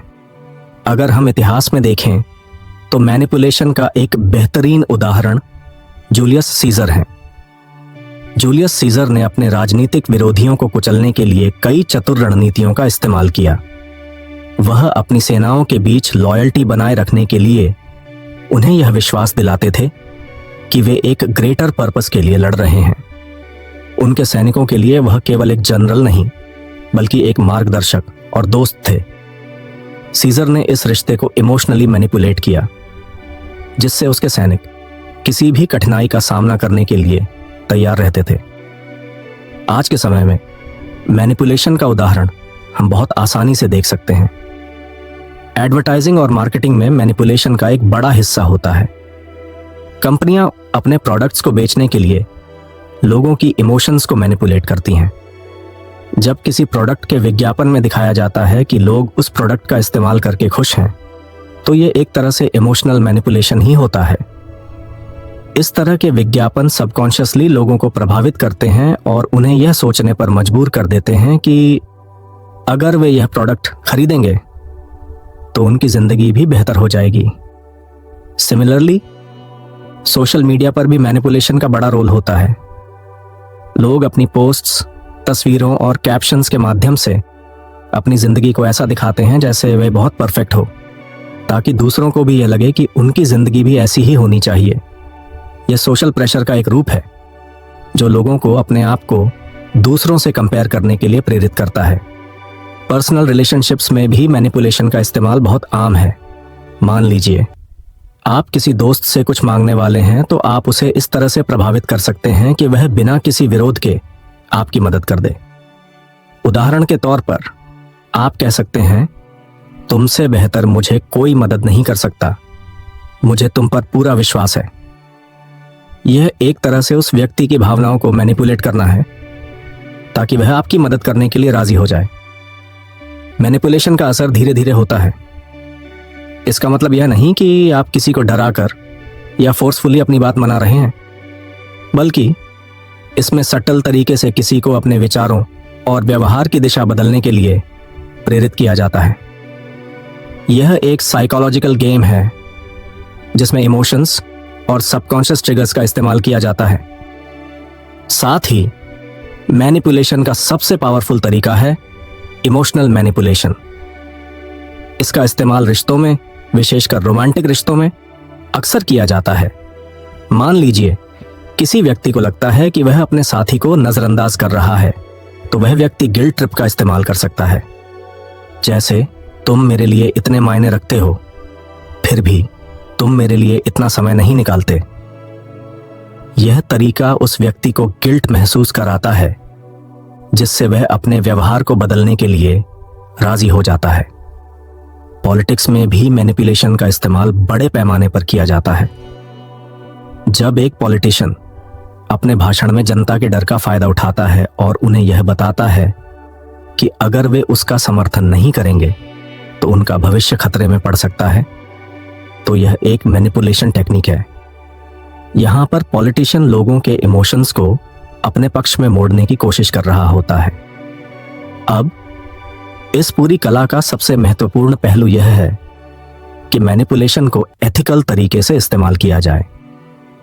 अगर आप किसी को मैनिपुलेट कर रहे हैं तो आपका उद्देश्य उसे नुकसान पहुंचाना नहीं होना चाहिए, बल्कि आपको यह ध्यान रखना चाहिए कि मैनिपुलेशन का इस्तेमाल सकारात्मक बदलाव लाने के लिए किया जाए, जैसे किसी को उनकी गलतियों का एहसास दिलाना या उन्हें बेहतर फैसले लेने के लिए प्रेरित करना। मैनिपुलेशन का गलत इस्तेमाल न केवल आपके रिश्तों को नुकसान पहुंचाता है, बल्कि यह लॉन्ग टर्म ट्रस्ट इश्यूज भी पैदा कर सकता है।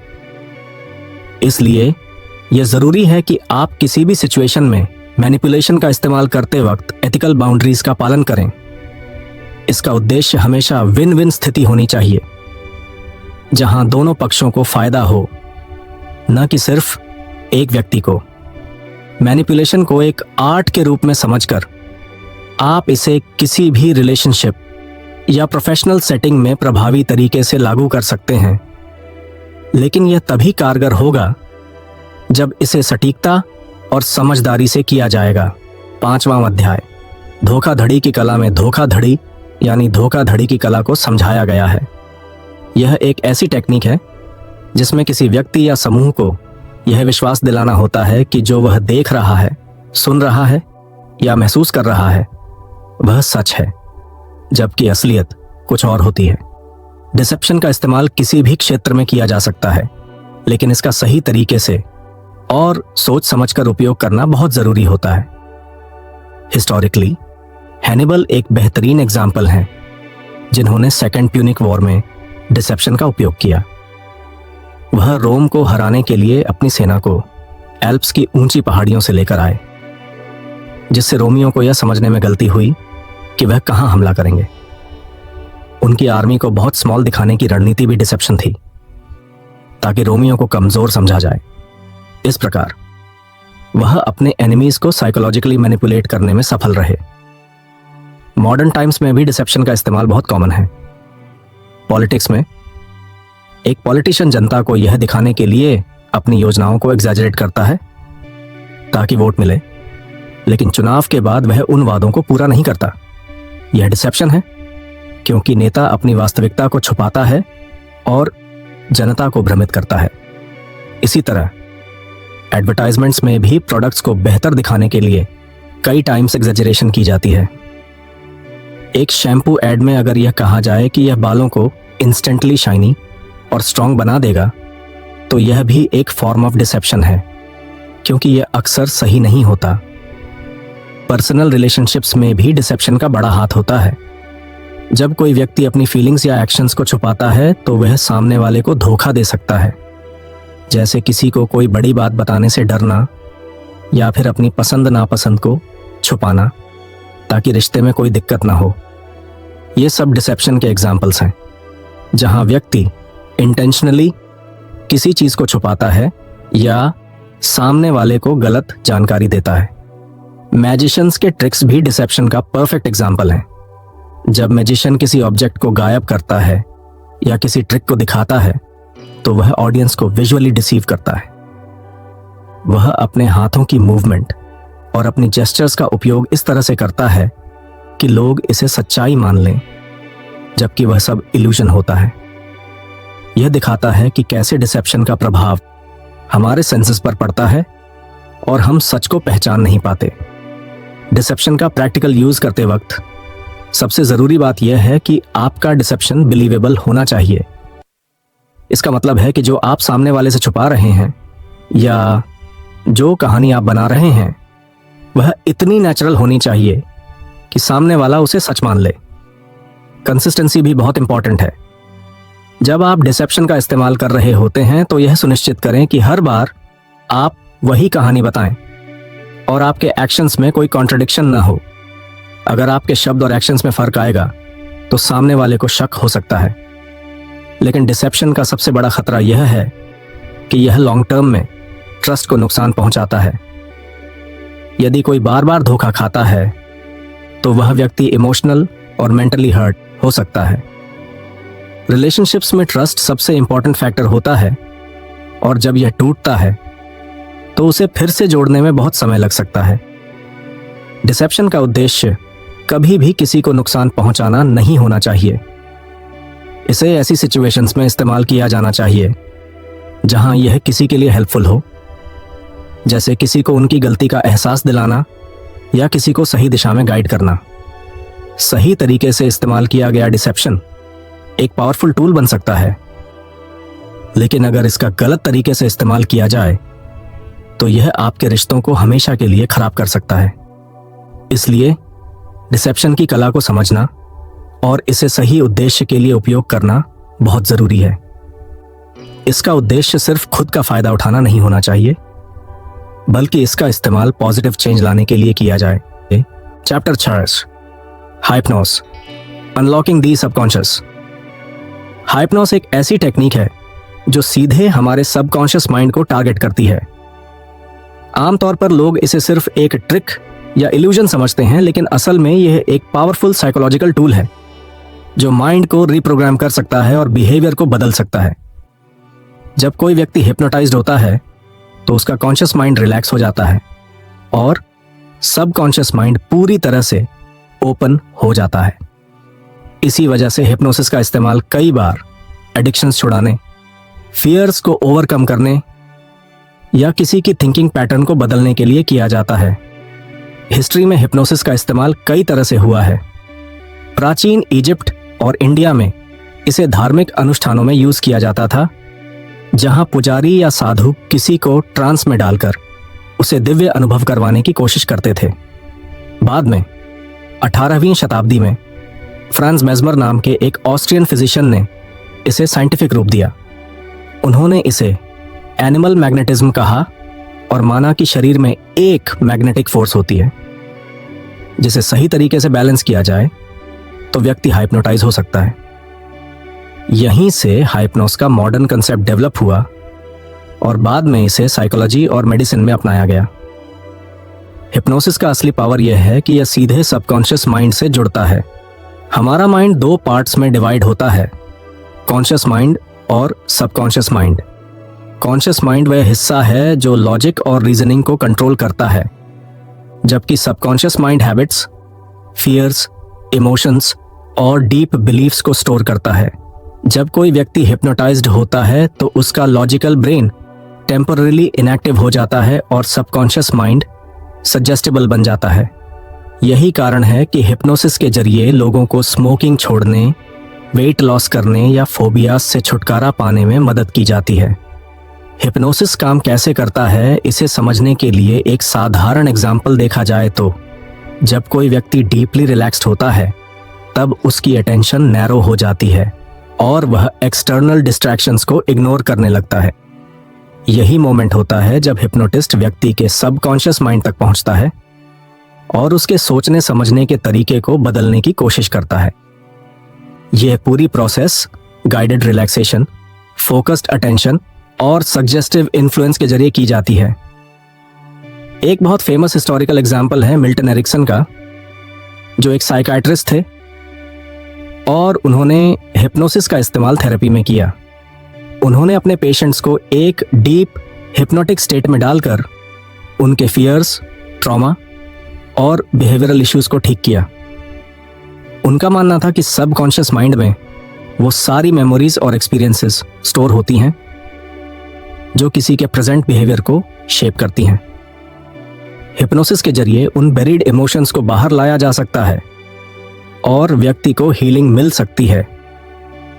आज के समय में हिप्नोसिस का यूज कई फील्ड्स में किया जाता है। मेडिकल फील्ड में इसे पेन मैनेजमेंट, एंग्जायटी रिडक्शन और डिप्रेशन ट्रीटमेंट के लिए यूज किया जाता है। साइकोलॉजी में इसे बिहेवियरल चेंज के लिए इस्तेमाल किया जाता है, जैसे सेल्फ कॉन्फिडेंस बूस्ट करना या किसी बैड हैबिट को रिमूव करना। शो बिजनेस में भी स्टेज हाइप्नोस बहुत पॉपुलर है, जहां हाइप्नोटिस्ट लोगों को फनी या वियर्ड एक्टिविटीज करने के लिए इन्फ्लुएंस करते हैं, लेकिन यह ज्यादातर एंटरटेनमेंट पर्पस के लिए होता है। हिप्नोसिस को इफेक्टिव बनाने के लिए सबसे जरूरी बात यह है कि व्यक्ति खुद इस प्रोसेस के लिए ओपन हो। अगर कोई हिप्नोसिस को रेजिस्ट करता है या उस पर विश्वास नहीं करता तो यह काम नहीं करेगा। इसी वजह से कई बार लोग कहते हैं कि हिप्नोसिस सिर्फ वीक माइंडेड लोगों पर काम करता है, लेकिन असल में ऐसा नहीं है। रिसर्च के अनुसार जिन लोगों की इमेजिनेशन पावर ज्यादा होती है और जो इंस्ट्रक्शंस को आसानी से फॉलो कर सकते हैं, वे हिप्नोसिस के लिए सबसे सूटेबल होते हैं। हिप्नोसिस एक ऐसी कला है जिसे अगर सही तरीके से सीखा जाए तो यह व्यक्ति की सोचने समझने की क्षमता को पूरी तरह बदल सकता है। यह माइंड का एक अनलॉकेबल सीक्रेट है जो सबकॉन्शियस लेवल पर जाकर डीपली रूटेड फियर्स और हैबिट्स को बदल सकता है। इसलिए इसे सिर्फ एक ट्रिक मानना गलत होगा। सही टेक्निक और सही गाइडेंस के साथ हाइप्नोस एक ऐसा टूल बन सकता है जो किसी की लाइफ को पूरी तरह ट्रांसफॉर्म कर सकता है। Chapter 7, neurolinguistic programming, rewiring the mind. Neurolinguistic programming या NLP एक ऐसी टेक्निक है जो माइंड को रीप्रोग्राम करने और व्यक्ति के थॉट्स, बिहेवियर और कम्युनिकेशन को रीशेप करने में मदद करती है। इसे 1970 में रिचर्ड बैंडलर और जॉन ग्राइंडर ने डेवलप किया था। उन्होंने यह स्टडी किया कि कुछ लोग नेचुरली बहुत कॉन्फिडेंट, पर्सुएसिव और सक्सेसफुल क्यों होते हैं जबकि बाकी लोग स्ट्रगल करते हैं। उन्होंने पाया कि हमारा ब्रेन, हमारी लैंग्वेज और हमारे बिहेवियरल पैटर्न्स हमारी सक्सेस और फेलियर को डिफाइन करते हैं।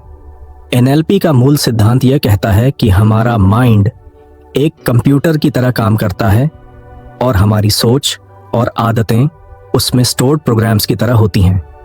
अगर कोई प्रोग्राम हमें नुकसान पहुंचा रहा है या हमारी ग्रोथ को रोक रहा है तो उसे चेंज किया जा सकता है। यह ठीक वैसे ही है जैसे एक सॉफ्टवेयर को अपग्रेड किया जाता है ताकि वह बेहतर परफॉर्मेंस दे सके। NLP का उपयोग करके लोग अपनी फियर्स, एंग्जाइटीज और लिमिटिंग बिलीफ्स को ओवरराइड कर सकते हैं और अपने सबकॉन्शियस माइंड को पॉजिटिव तरीके से रिवायर कर सकते हैं। हिस्ट्री में कई महान लीडर्स और इन्फ्लुएंसर्स ने अनजाने में NLP तकनीकों का इस्तेमाल किया है। नेपोलियन बोनापार्ट अपने सैनिकों को मानसिक रूप से प्रेरित करने के लिए भाषा और शरीर लैंग्वेज का इस्तेमाल करते थे। उनकी स्पीचेस में ऐसे वर्ड्स और जेस्चर्स होते थे जो उनकी आर्मी को इंस्पायर करते थे और उन्हें यह यकीन दिलाते थे कि वे हर बैटल जीत सकते हैं। इसी तरह एडोल्फ हिटलर ने भी मैस हिप्नोसिस और NLP जैसी टेक्निक्स का इस्तेमाल किया था जिससे वह अपने फॉलोअर्स को पूरी तरह कंट्रोल कर पाए। मॉडर्न वर्ल्ड में NLP का इस्तेमाल बिजनेस, पॉलिटिक्स, थेरेपी और स्पोर्ट्स में किया जाता है। बड़े CEO और एंटरप्रेन्योर इसे अपनी कम्युनिकेशन स्किल्स और डिसीजन मेकिंग एबिलिटीज को इम्प्रूव करने के लिए यूज करते हैं। टोनी रॉबिन्स, जो एक वर्ल्ड फेमस मोटिवेशनल स्पीकर हैं, NLP का बहुत ज्यादा इस्तेमाल करते हैं। वह लोगों की लिमिटिंग बिलीफ्स को तोड़ने और उनकी माइंडसेट को सक्सेस ओरिएंटेड बनाने के लिए NLP टेक्निक्स को अप्लाई करते हैं। उनकी सेमिनार्स में लोग हिप्नोसिस और NLP के मिक्स से अपने फियर्स को ओवरकम करते हैं और इंस्टेंट कॉन्फिडेंस बूस्ट फील करते हैं। NLP का सबसे बड़ा प्रिंसिपल यह है कि हमारा माइंड पैटर्न्स में काम करता है। अगर कोई व्यक्ति फेलियर माइंडसेट में फंसा हुआ है तो वह बार बार वही गलतियां करेगा, लेकिन अगर उसकी सोच को रिप्रोग्राम कर दिया जाए तो वह अपनी लाइफ को पूरी तरह बदल सकता है। यह ठीक वैसे ही है जैसे एक हिप्नोटिस्ट किसी को कंट्रोल करता है, लेकिन NLP में व्यक्ति खुद अपने सबकॉन्शियस माइंड को कंट्रोल करने की पावर सीखता है। NLP की कई टेक्निक्स हैं जिनमें सबसे कॉमन है एंकरिंग। इसमें व्यक्ति किसी एक पर्टिकुलर इमोशन को एक स्पेसिफिक ट्रिगर से जोड़ लेता है। जैसे अगर कोई व्यक्ति कॉन्फिडेंट फील करना चाहता है तो वह अपने हाथों को किसी खास तरीके से रखकर या किसी खास शब्द को बार बार बोलकर अपने सबकॉन्शियस माइंड में कॉन्फिडेंस को सेट कर सकता है। जब भी वह ट्रिगर एक्टिवेट करेगा वह इंस्टेंटली कॉन्फिडेंट फील करेगा। यह ठीक उसी तरह है जैसे एक एथलीट अपने फेवरेट सॉन्ग को सुनकर मोटिवेशन महसूस करता है। NLP का दूसरा पावरफुल टेक्निक है रिफ्रेमिंग। इसमें व्यक्ति किसी भी सिचुएशन को देखने का नजरिया बदल सकता है। अगर कोई व्यक्ति फेलियर से डरता है तो उसे सिखाया जाता है कि फेलियर असल में सीखने का एक तरीका है। जब माइंड किसी नेगेटिव एक्सपीरियंस को पॉजिटिव इंटरप्रिटेशन देने लगता है तो वह चीज अब डरावनी नहीं लगती। यह टेक्निक कई थेरेपिस्ट्स अपने पेशेंट्स को डिप्रेशन और एंजाइटी से बाहर निकालने के लिए यूज करते हैं। एनएलपी इतनी पावरफुल है कि इसे माइंड मैनिपुलेशन का सबसे एडवांस्ड फॉर्म भी कहा जाता है। इसका सही इस्तेमाल लोगों की लाइफ बदल सकता है, लेकिन अगर इसे गलत तरीके से यूज किया जाए तो यह किसी को मानसिक रूप से प्रभावित करने के लिए भी इस्तेमाल किया जा सकता है। कई मार्केटर्स और राजनेता इसे लोगों की सोच को प्रभावित करने के लिए इस्तेमाल करते हैं, कंट्रोल करने के लिए इस्तेमाल करते हैं ताकि वे अपनी बात मनवा सकें। कुछ कल्ट लीडर्स भी एनएलपी का इस्तेमाल अपने फॉलोअर्स को ब्रेन वॉश करने के लिए करते हैं। एनएलपी का सही इस्तेमाल एक व्यक्ति को उसकी बेस्ट वर्जन बनने में मदद कर सकता है। यह टेक्निक माइंड को अनलॉक करने का तरीका है जिससे कोई भी व्यक्ति अपने फियर्स को ओवरकम कर सकता है, अपनी कम्युनिकेशन स्किल्स को इंप्रूव कर सकता है और अपनी लाइफ को पूरी तरह से ट्रांसफॉर्म कर सकता है। अगर इसे एथिकल तरीके से यूज किया जाए तो यह सेल्फ इंप्रूवमेंट का सबसे पावरफुल टूल बन सकता है। चैप्टर 8, प्रेरणा के सिद्धांत। प्रेरणा यानी किसी को अपनी बात मानने के लिए तैयार करना एक ऐसी कला है जो केवल शब्दों तक सीमित नहीं है। साइकोलॉजी, इमोशंस और स्ट्रैटेजी का गहरा मेल होता है। दुनिया के सबसे प्रभावशाली नेता, व्यापारी, राजनेता और मार्केटिंग विशेषज्ञ पर्सुएजन की टेक्निक्स का उपयोग करते हैं ताकि वे लोगों की सोच और फैसलों को अपने पक्ष में मोड़ सकें। यह सटल माइंड कंट्रोल का एक रूप है जिसे सही तरीके से इस्तेमाल किया जाए तो यह लोगों को सकारात्मक रूप से गाइड कर सकता है, लेकिन अगर इसे गलत इरादों से लागू किया जाए तो यह खतरनाक हथियार बन सकता है। अगर इतिहास को देखा जाए तो सबसे महान नेता पर्सुएजन के उस्ताद थे। जूलियस सीजर ने अपनी सेना और जनता को मोटिवेट करने के लिए अपनी शब्द शक्ति का उपयोग किया। उनकी स्पीचेस इतनी प्रभावशाली थीं कि उनके सैनिक उनके लिए मरने तक को तैयार हो जाते थे। नेपोलियन बोनापार्ट ने भी पर्सुएजन को अपनी ताकत बनाया और अपनी सेना को यह विश्वास दिलाया कि वे अजेय हैं। राजनीति में एडल्फ हिटलर ने इस कला का इस्तेमाल मास हिप्नोसिस और प्रोपागेंडा के रूप में किया, जिससे पूरा एक देश उसकी विचारधारा के अनुसार सोचने लगा। आधुनिक युग में पर्सुएजन को एक साइंस बना दिया गया है। रॉबर्ट चल्दीनी, जो इस क्षेत्र में सबसे प्रसिद्ध रिसर्चर हैं, उन्होंने यह बताया कि पर्सुएजन कुछ निश्चित साइकोलॉजिकल प्रिंसिपल्स पर काम करता है। अगर इन प्रिंसिपल्स को सही तरीके से अपनाया जाए तो कोई भी व्यक्ति लोगों की डिसीजंस को इन्फ्लुएंस कर सकता है। जब किसी व्यक्ति को मनाना होता है तो सबसे पहले उसे रेसिप्रोकेशन का ध्यान रखना चाहिए। अगर कोई आपके लिए कुछ करता है तो आपको भी नेचुरली उसके लिए कुछ करने की इच्छा होती है। यह एक साइकोलॉजिकल इंस्टिंक्ट है। बड़े ब्रांड्स इसी तकनीक का उपयोग करते हैं जब वे फ्री सैंपल्स देते हैं या स्पेशल ऑफर्स प्रदान करते हैं। जब लोग कुछ मुफ्त में पाते हैं तो वे गिल्ट फील करके बदले में कुछ खरीदने को तैयार हो जाते हैं। पर्सुएजन का दूसरा सबसे बड़ा नियम कमिटमेंट और कंसिस्टेंसी पर आधारित होता है।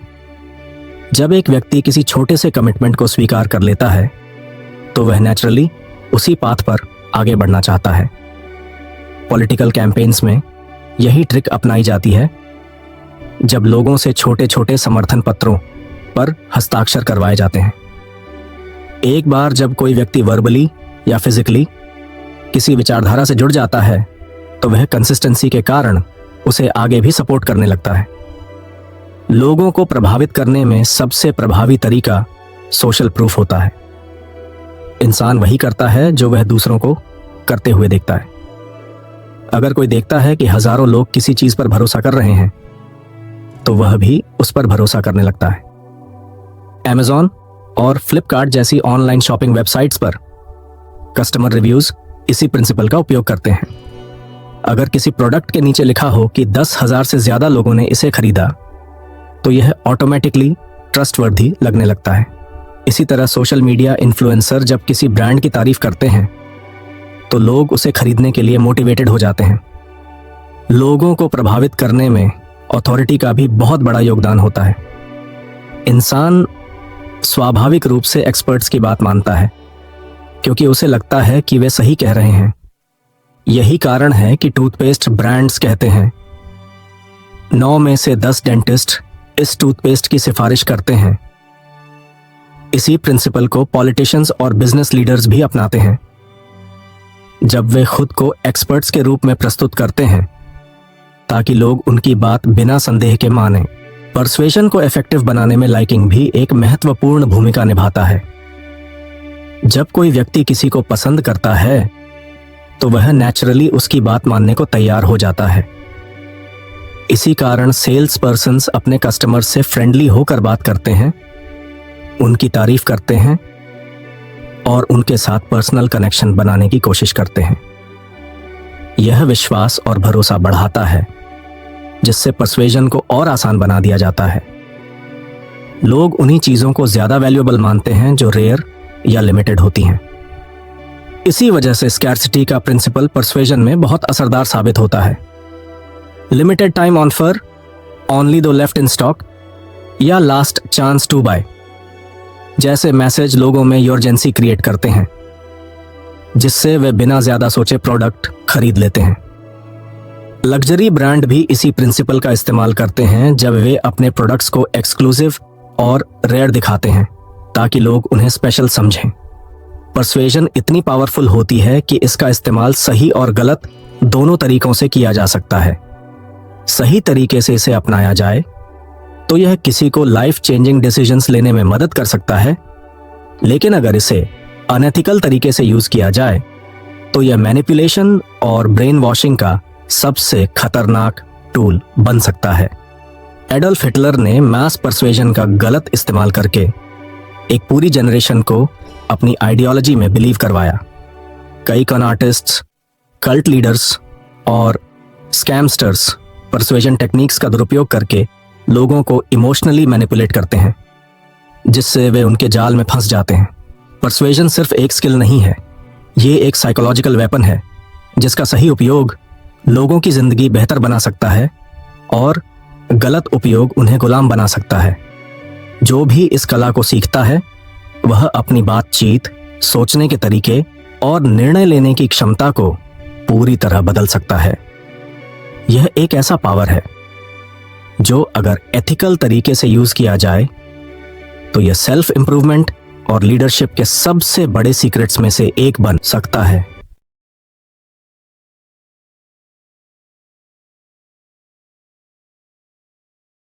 ये कभी भी आपको उन क्राइम्स की तरह नहीं लगेगा जिन पर आपको शक होता है या दूर से ही लग जाता है कि यहाँ पर कुछ गलत होने वाला है। गैस लाइटिंग वर्ड एक गैस पाइपलाइन से जलते हुए लैंप से निकला था। पुराने टाइम में एक आदमी ने इस टेक्निक का इस्तेमाल अपनी वाइफ को पागल बनाने के लिए किया था। देखिए, साइकोलॉजी में हम इंसानों के बिहेवियर, थॉट और एक्शन के बारे में स्टडी करते हैं, लेकिन डार्क साइकोलॉजी का इस्तेमाल मैनिपुलेशन, इन्फ्लुएंस और कंफ्यूज करने के लिए किया जाता है। इस वीडियो को देखने के बाद आपको अंदाजा हो जाएगा कि कैसे आपको गवर्नमेंट, फैमिली और ऑर्गेनाइजेशन कंट्रोल करती है, ताकि आप उनके इशारों पर चलें और उनके प्रिंसिपल्स के मुताबिक अपनी लाइफ को जिएं। तुरंत अपने बचाव का सीधा रास्ता ना अपनाएं, क्योंकि आप शिकारी को बचने और दूसरी चाल चलने का मौका दे सकते हैं, जिससे आपका डिसीजन उतना इफेक्टिव नहीं होगा और शायद आपको मनचाहे रिजल्ट ना मिल पाए। लोग क्या कहेंगे, इस डर से अपने लिए ठीक चीजें करने से पीछे ना हटें। आपको अपने अलावा किसी और को कुछ भी साबित नहीं करना है। अगर क्रिमिनल साइबर वर्ल्ड में मौजूद है जिसने आपके पैसे ठगे हों, तो पुलिस और रिलेटेड ऑफिसर्स को हेल्प लेने के लिए इन्वॉल्व करें। इसके अलावा कई ऐसे सॉफ्टवेयर और एप्लीकेशन हैं जो इंस्टाग्राम और फेसबुक जैसी पॉपुलर सोशल मीडिया साइट्स पर चेहरे की पहचान कर लेती हैं। ये फैक्ट है कि इमोशनल पेन्स लगभग कभी भी ठीक नहीं होते। अगर आप इसके बारे में कुछ नहीं करते हैं तो इन पेन पर दूसरे घावों की तरह एक बेकार सी पपड़ी बन सकती है, जिससे याद आपके लिए उतनी ही पेनफुल बन जाएगी जितनी तब थी जब सच में आपके साथ ऐसा हो रहा था। जब भी आप डार्क साइकोलॉजी के बारे में सोचते हैं तो आपके दिमाग में सिर्फ ये आता होगा कि किसी ने कोई क्राइम किया है, लेकिन रियलिटी में इसमें बहुत सी ऐसी चीजें शामिल हैं जिन्हें भले ही हम पर्सनली ठीक ना मानते हों, पर वो आमतौर पर सोशली एक्सेप्टेबल हो गई हैं। हम इन डार्क साइकोलॉजी एक्टिविटीज को अपने घरों, स्कूल्स, ऑफिसेज में और ऑनलाइन देखते हैं। इसकी क्लैरिटी के लिए आइए कुछ रियल लाइफ केस स्टडीज पर नजर डालते हैं। प्यार एक सचमुच खूबसूरत चीज है। जब आप किसी के साथ रिलेशन में एंटर करते हैं तो उम्मीद ये करते हैं कि ये इंसान आपसे प्यार करेगा और आपकी केयर करेगा। आप दोनों एक दूसरे को इमोशनली सपोर्ट करके अच्छा और सिक्योर फील करवाएंगे। इस कहानी में रिलेशन की शुरुआत इसी तरह हुई, अपने बेटे की केयर और उसको बड़ा करने के लिए कड़ी मेहनत करने वाली एक सिंगल मदर जिनके हस्बैंड की डेथ हो गई थी। उनकी मुलाकात इस हैंडसम लड़के से हुई जिसने खुद को उसी तरह दिखाया जैसा पार्टनर वो चाहती थी। वो काफी हैंडसम और समझदार था और ऐसा लगता था जैसे उस लेडी के बच्चे से भी उतना ही प्यार करता है जितना वो उससे करती है। लड़के के बहुत ज्यादा प्यार और सपोर्ट को देखते हुए फैमिली को संभालने के लिए, खुद को पूरी तरह से अवेलेबल कराने के लिए उस लेडी ने अपनी जॉब छोड़ दी और खुद अपने बच्चे और उस लड़के की केयर करने में पूरी तरह से लग गई। अपनी फैमिली के लिए लेडी के प्यार का इस्तेमाल करते हुए उस लड़के ने उसे उसके करीबी लोगों से अलग अपने साथ रहने के लिए कहा। अब उसके पास ना तो फैमिली थी ना ही उसकी जॉब, वो पूरी तरह से उस लड़की पर डिपेंडेंट थी। इस सिचुएशन का फायदा उठाकर लड़का उसे आए दिन टॉर्चर करने लगा और ये सब एक प्लान था उस लेडी से उस लड़के के दोस्त के पास्ट का बदला लेने का। लेडी के साथ उसने इतनी केयरफुली बिहेव किया कि उसे पता भी नहीं चला कि उसके साथ प्यार नहीं किया जा रहा है बल्कि एक खेल खेला जा रहा है। इसे ही कहते हैं डार्क साइकोलॉजी। और जब उसे पता चला तब तक वो उस लड़के के प्यार में इतनी खो चुकी थी कि अब उसे या तो उसके साथ रहने का या फिर मर जाने का ही ऑप्शन अच्छा लग रहा था। उसे लगने लगा कि वो अब किसी और ऑप्शन के साथ जीने की हकदार नहीं है। अगली स्टोरी है कंट्रोल की। आपने ये न्यूज तो अक्सर सुनी ही होगी कि आश्रम और इसी तरह के किसी बाबा ने खुद को भगवान का दूत या अवतार बताकर लड़कियों के साथ खराब व्यवहार किया या बलि के नाम पर किसी इंसान को मार दिया। दरअसल वो किसी भगवान के लिए नहीं बल्कि अपने पर्सनल फायदे के लिए ऐसा करते हैं और डार्क साइकोलॉजी का यूज करके लोगों से ऐसी बातें कहते हैं जिनसे उनके वो काम लोगों की नजरों में ठीक लगे। यहाँ ये दोनों मामले काफी सीरियस हैं, लेकिन लेसन ये है कि ये क्राइम ऐसे नहीं थे जो अचानक से हो गए। इसमें बहुत ही सावधानी से की गई प्लानिंग शामिल थी जिसमें प्लानर ने पहले अपने विक्टिम को तैयार किया और उन्हें अटैक करने से पहले फेथ और सेफ्टी की झूठी कंडीशन में खींच लिया। रियलिटी में जिस तरह से ये इंसिडेंट हुए उससे एक शिकारी और उसके शिकार की याद आती है। सबसे पहले शिकार का पीछा किया जाता है और उस पर नजर रखी जाती है। फिर ऑब्जर्वेशन प्रोसेस के दौरान मिली इन्फॉर्मेशन के बेस पर शिकारी एक चाल चलता है। ये चाल अटैक करने के लिए नहीं बल्कि अपने शिकार को अट्रैक्ट करने के लिए होती है। जैसे शेर को जाल में फंसाने के लिए जाल में कोई जानवर डाल दिया जाता है जिसे देखकर शेर आए और फंस जाए, इसी तरह उन्हें प्यार और देखभाल का एहसास करवाया जाता है। इसमें शिकारी एक ऐसा नकाब पहनता है और उन क्वालिटीज को दिखाता है जो उसे मिली इन्फॉर्मेशन के बेस पर विक्टिम को पसंद होती हैं। धीरे धीरे भरोसा कायम हो जाता है। अब अगला टारगेट अपने शिकार को शिकारी पर डिपेंडेंट बनाना होता है, चाहे वो फाइनेंशियल डिपेंडेंसी हो, इमोशनल डिपेंडेंसी हो या स्पिरिचुअल डिपेंडेंसी। सबके तरीके अलग होते हैं लेकिन इंटेंशन और रिजल्ट एक ही होता है। धीरे धीरे विक्टिम डिपेंडेंट होने लगता है और उस इंसान या जो चीज उन्हें दी जा रही है उसकी जरूरत महसूस करने लगते हैं और इसी टाइम शिकारी उस चीज को देने के लालच में विक्टिम को उसके सेफ्टी नेट जहां वो उनके शिकार से बच सकता है उससे अलग करके अपनी मनचाही जगह पर ले आता है, जिसके बाद वो अटैक करता है। ये कभी भी आपको उन क्राइम्स की तरह नहीं लगेगा जिन पर आपको शक होता है या दूर से ही लग जाता है कि यहाँ पर कुछ गलत होने वाला है, बल्कि ये गाने और डांस की तरह लगेगा जिसमें शामिल होने में मजा आता है। लेकिन धीरे धीरे ये बिहेवियर विक्टिम को इनसिक्योर बना देता है और वो शिकारी के जाल में फंस जाता है। इसमें आपको तब जाकर एहसास होगा जब नुकसान हो रहा होगा या हो चुका होगा।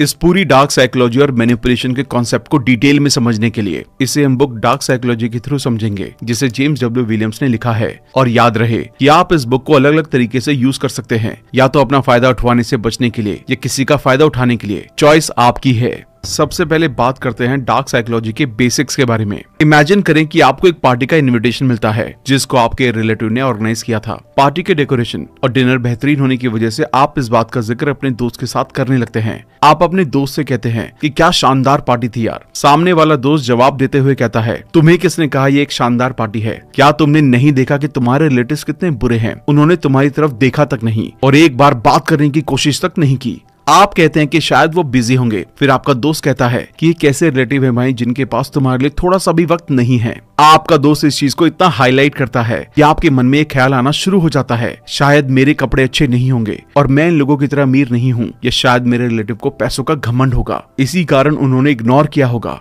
आपने देखा कि कैसे एक इंसान प्रैक्टिकल लाइफ में आपको अपने रिलेटिव्स के खिलाफ भड़का सकता है, कैसे इस तरह एक इंसान की परसेप्शन ऑफ रियलिटी को कंफ्यूज किया जा सकता है और कैसे दिमाग में एक नई बात डाल दी जाती है जिसका हकीकत से कोई वास्ता नहीं होता। डार्क साइकोलॉजी की लैंग्वेज में इसे गैस लाइटिंग कहा जाता है। गैस लाइटिंग वर्ड एक गैस पाइपलाइन से जलते हुए लैंप से निकला था। पुराने टाइम में एक आदमी ने इस टेक्निक का इस्तेमाल अपनी वाइफ को पागल बनाने के लिए किया था। एक बड़े से घर में एक लेडी अकेली रहा करती थी और उसका हस्बैंड रोज रात को काम पर जाता था। एक रात उसकी वाइफ पानी पीने के लिए उठती है तो देखती है कि उसके बेडरूम की रोशनी धीमी हो गई है और ऐसा रोज रात होने लगा। जब वो अपने हस्बैंड को बोलती है कि शायद कल रात हमारे घर कोई आया था, वो रोशनी धीमी कर देता है और फिर गायब हो जाता है। लेकिन हस्बैंड उसकी बात को समझने की बजाय उसे कंफ्यूज कर देता है। उसने कहा ऐसा कुछ नहीं है, ये तुम्हारा वहम है, और ऐसा भी हो सकता है कि तुम्हारा दिमाग खराब हो गया है। आजकल तुम फालतू की कहानी बनाने लगी हो, जबकि मैं हमेशा रोशनी को बराबर जलते हुए देखता हूँ। इस बात से वो लेडी कंफ्यूज हो गई और धीरे धीरे मानने लगती है कि मेरे घर में कोई आत्मा या चोर आता है।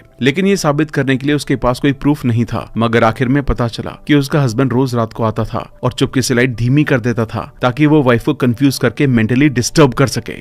अब हम डार्क साइकोलॉजी और साइकोलॉजी के बीच के डिफरेंस को समझेंगे। आपने गैस लाइटिंग को समझ लिया है, तो अब आप जान पाएंगे कि इसका इस्तेमाल कौन से लोग किस काम के लिए करते हैं और कैसे इस टेक्निक का यूज आप पर किया जाता है, इसके पीछे क्या कारण होता है और आपको अपने बचाव के लिए क्या करना चाहिए। मैं ये कॉन्फिडेंस के साथ बोल सकता हूँ कि अगर आप इस वीडियो को पूरी देखते हैं तो आप गुलामी की जिंदगी जीने से बच जाएंगे। और लास्ट में मैं आपको 2 बुक्स के नाम बताऊंगा जिसकी हेल्प से आप डार्क साइकोलॉजी को डीपली समझ पाएंगे। देखिए, साइकोलॉजी में हम इंसानों के बिहेवियर, थॉट और एक्शन के बारे में स्टडी करते हैं, लेकिन डार्क साइकोलॉजी का इस्तेमाल मैनिपुलेशन, इन्फ्लुएंस और कंफ्यूज करने के लिए किया जाता है। क्या आपको पता है कि हम डेली बेसिस पर इन टेक्निक्स का शिकार बनते हैं, जिनको society, politics, commercial internet ad, manager, selfish friends और टॉक्सिक लाइफ पार्टनर आपके खिलाफ यूज कर सकते हैं। इसलिए इस सब्जेक्ट को पढ़ना और समझना जरूरी हो जाता है। जरूरी इसलिए नहीं होना चाहिए ताकि आप किसी से अपना काम करवा सके या उसे बर्बाद करने पर उतर आए, बल्कि इस इन्फॉर्मेशन का इस्तेमाल सेल्फ डिफेंस के लिए करना चाहिए ताकि आपका कीमती वक्त, पैसा और लाइफ बर्बाद ना होने पाए। इस वीडियो को देखने के बाद आपको अंदाजा हो जाएगा कि कैसे आपको गवर्नमेंट, फैमिली और ऑर्गेनाइजेशन कंट्रोल करती हैं ताकि आप उनके इशारों पर चलें और उनके प्रिंसिपल्स के मुताबिक अपनी लाइफ को जिएं।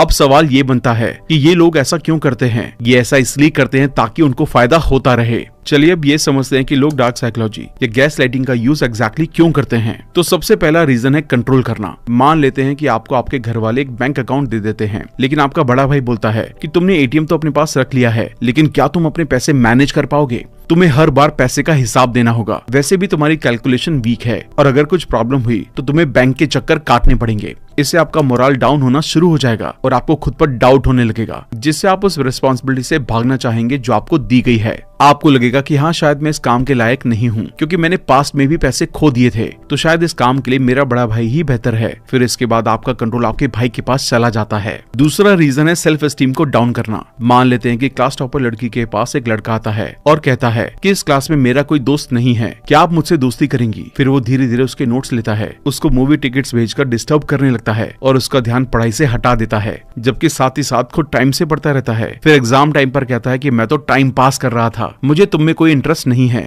अब लड़की ने पढ़ाई भी नहीं की और इसके छोड़ जाने से वो वैसे भी दुखी है। ऐसे में लड़का इससे आकर कहता है इस बार तुम टॉपर नहीं बन पाओगी। इस तरह लड़की की सेल्फ एस्टीम डाउन हो जाती है और वो गैसलाइटर लड़की को टॉपर बनने से रोककर उसकी सेल्फ एस्टीम को डाउन करने में कामयाब हो जाता है। तीसरा है पावर डायनेमिक। मेरे दोस्त के रिलेटिव को उसके बारे में एक बात पता चली थी कि वो एक ऐसा लड़का है जिसे पढ़ाई करना पसंद नहीं था, लेकिन दिल्ली के एक अच्छे कॉलेज में उसे एडमिशन मिल गया। ये जानने के बाद वो टॉक्सिक रिलेटिव बोलने लगते हैं क्योंकि एक गांव का लड़का है, इसलिए इसके लिए इस जगह एडजस्ट करना मुश्किल हो जाएगा और इसे अगर पढ़ाई करनी ही होती तो ये अपने स्टेट में भी पढ़ सकता है। इतनी दूर जाने की जरूरत क्या है? देखिए, इसी तरह रिलेटिव सामने वाले के मोरल को डाउन करते हैं और कंट्रोल अपने पास बनाए रखना चाहते हैं ताकि उनका बेटा नाम करे और आप पीछे रह जाएं। यानी कि वो पावर डायनेमिक का इस्तेमाल करते हैं। फोर्थ है इमोशनल मैनिपुलेशन। इलेक्शन से पहले कई सारी गवर्नमेंट स्कीम्स चलती हैं और पार्टीज अपने कैंपेन में ऐसे कामों को अंजाम देती हैं जिससे पब्लिक को लगता है कि ये गवर्नमेंट देश के लोगों के लिए कुर्बानी दे रही है। इसके लिए गवर्नमेंट पहले कुछ ऐसा करवाती है जिससे पब्लिक में गुस्सा भड़के, जिससे जब भीड़ जमा होती है तो फिर पुलिस से लोगों को मार पड़ती है, मार खाने से खून बहता है और उनको सेफ रखने का लालच देकर पॉलिटिशियन और पब्लिक के बीच एक इमोशनल बॉन्डिंग बन जाती है। फिर वो इस बॉन्डिंग का 5 सालों तक इस्तेमाल करते हैं,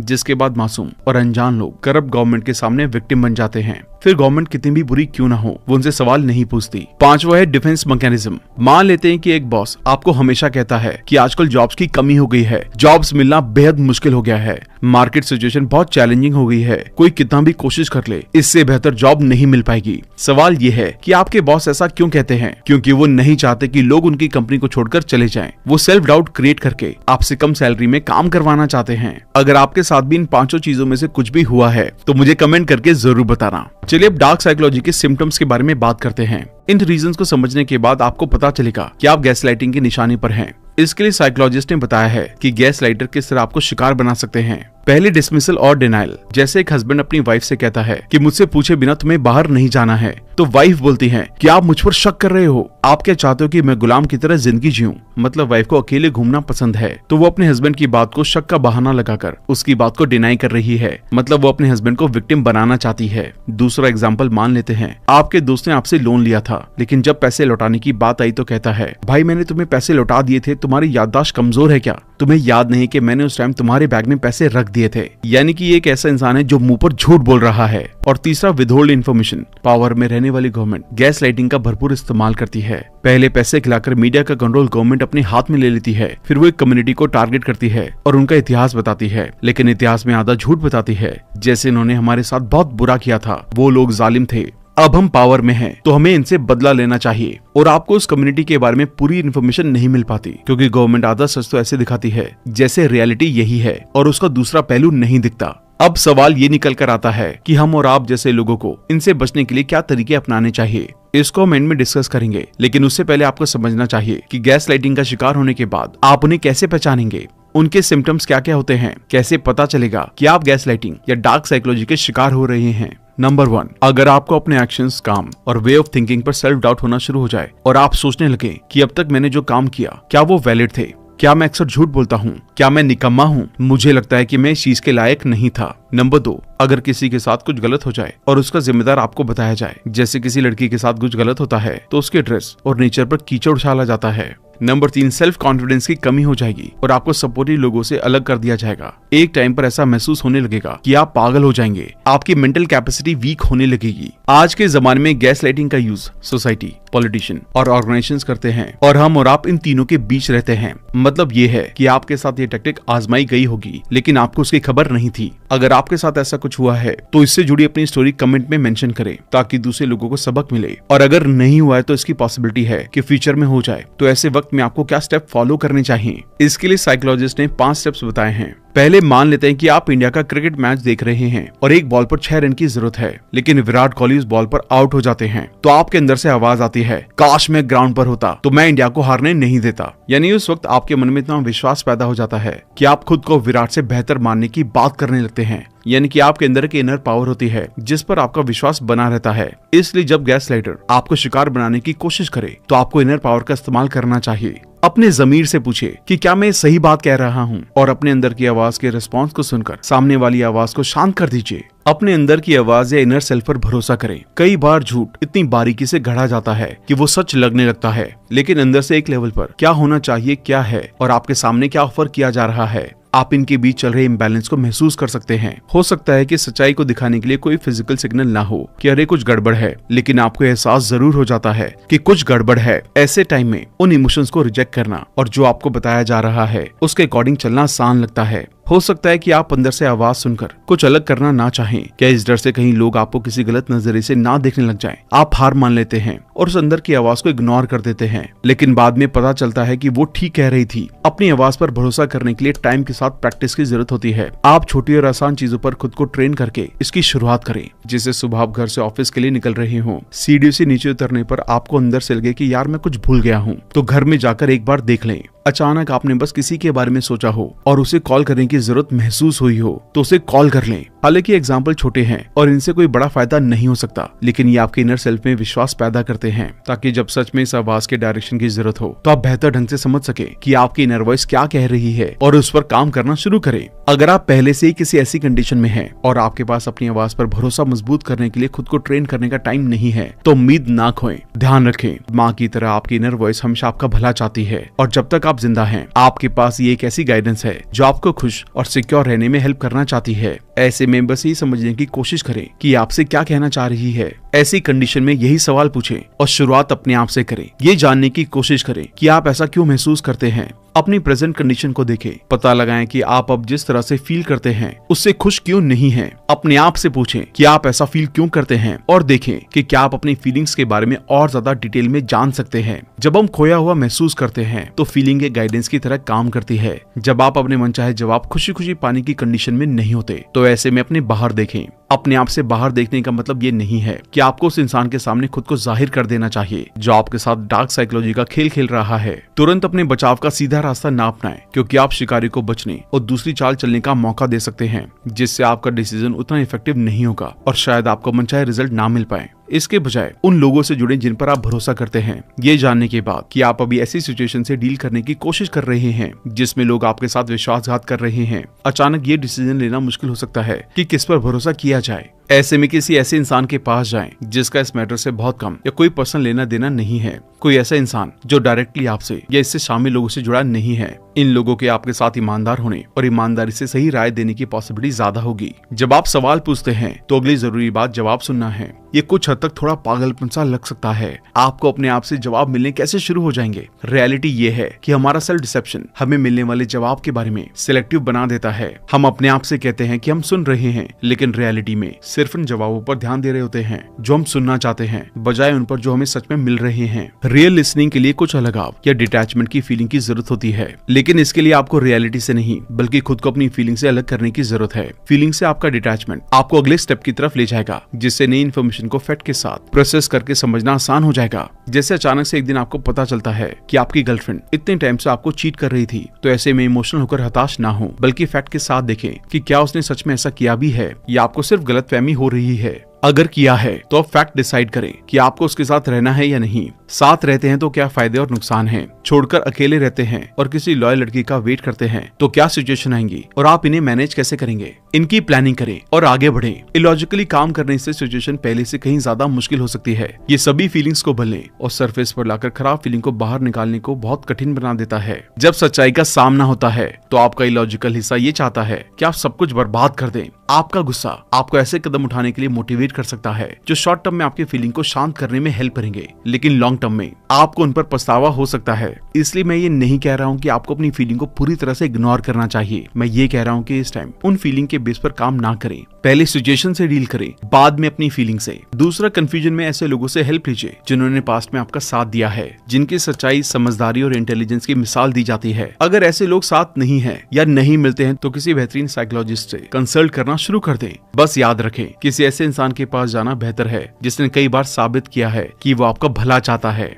जब आपके पास जरूरी इन्फॉर्मेशन है कि कौन आपको मैनिपुलेट कर रहा है, तो बिना वजह कोई मुश्किल खड़ी करने की कोशिश ना करें। लोग क्या कहेंगे इस डर से अपने लिए ठीक चीजें करने से पीछे ना हटें। आपको अपने अलावा किसी और को कुछ भी साबित नहीं करना है। दुनिया वही सोच सकती है जो वो सोचना चाहती है। अभी आपकी प्रायोरिटी उस सिचुएशन से बाहर आना और अपनी लाइफ में आगे बढ़ना होना चाहिए। अगर आप खुद की सिचुएशन को संभाल सकते हैं तो हर हाल में संभालें। बस ये ध्यान रखें कि आप जो भी डिसीजन लें उसका गोल आपको उस जाल से बाहर निकालना है, ना कि दूसरे लोगों को अच्छा फील करवाना। जब आपके पास जरूरी हेल्प मौजूद हो तो अगला स्टेप मैनिपुलेटर का सामना करना है। मेरा सजेशन है कि आप इसके लिए जगह खुद से चुने। कोई ऐसी जगह चुने जिसके बारे में आप जानते हैं कि आपको बढ़त होगी। इसके लिए सावधानी से उसे पकड़ने के लिए अपनी तरफ से कुछ प्लान बनाएं। अगर क्रिमिनल साइबर वर्ल्ड में मौजूद है जिसने आपके पैसे ठगे हों तो पुलिस और रिलेटेड ऑफिसर्स को हेल्प लेने के लिए इन्वॉल्व करें। इसके अलावा कई ऐसे सॉफ्टवेयर और एप्लीकेशन हैं जो इंस्टाग्राम और फेसबुक जैसी पॉपुलर सोशल मीडिया साइट्स पर चेहरे की पहचान कर लेती हैं, तो इनका यूज करके उसकी आइडेंटिटी को सामने लाने की कोशिश करें।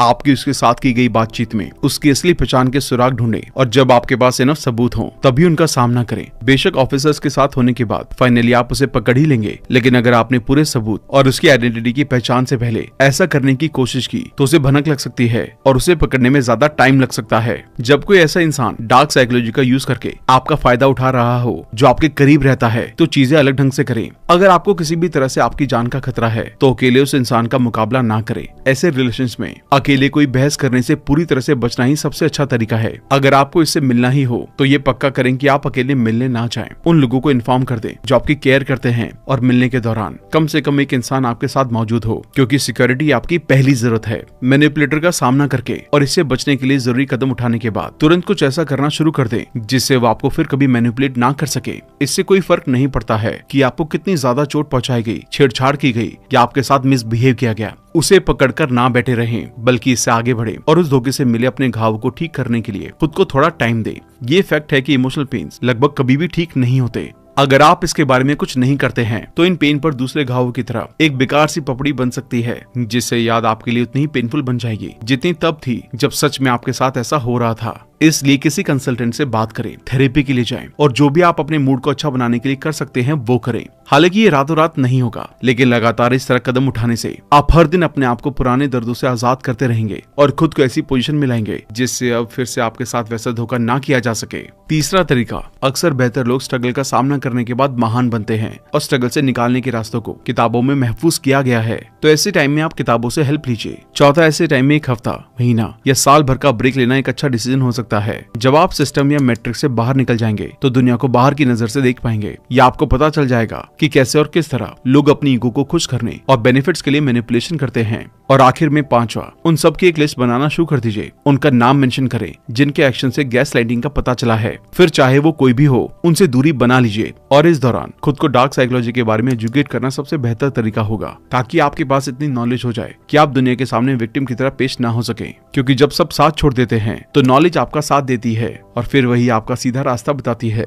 और अगर नॉलेज ना हो तो आप गुमराह हो सकते हैं। तो 2 बुक्स और हैं जो आपको डार्क साइकोलॉजी को समझने में हेल्प करेंगी। The 48 laws of power by Robert Greene, influence the psychology of persuasion by Robert Cialdini. 48 laws of power की बुक समरी हमारे चैनल पर ऑलरेडी अवेलेबल है। अगर आप इन्फ्लुएंस की समरी भी चाहते हैं तो मुझे कमेंट करके जरूर बताना। थैंक यू दोस्तों। तो ये थी डार्क साइकोलॉजी की बुक समरी। आई होप इस वीडियो से आपको साइकोलॉजी के बारे में बहुत कुछ पता चला होगा और गैसलाइटिंग को भी आपने डिटेल में समझा होगा। आई जस्ट विश आप इसका इस्तेमाल अपनी लाइफ में कर सकें। इस वीडियो को अपने दोस्तों के साथ ज्यादा से ज्यादा शेयर करें ताकि वो भी गैसलाइटिंग का शिकार होने से बच सकें। और जाने से पहले हमारे चैनल को सब्सक्राइब जरूर कर दें। और अगर ऐसी कोई बुक है जिसकी बुक समरी आप हमारे चैनल पर देखना चाहते हैं तो उसे कमेंट करके जरूर बताना। जल्दी मिलते हैं और भी बेहतरीन वीडियो के साथ। Thank you so much.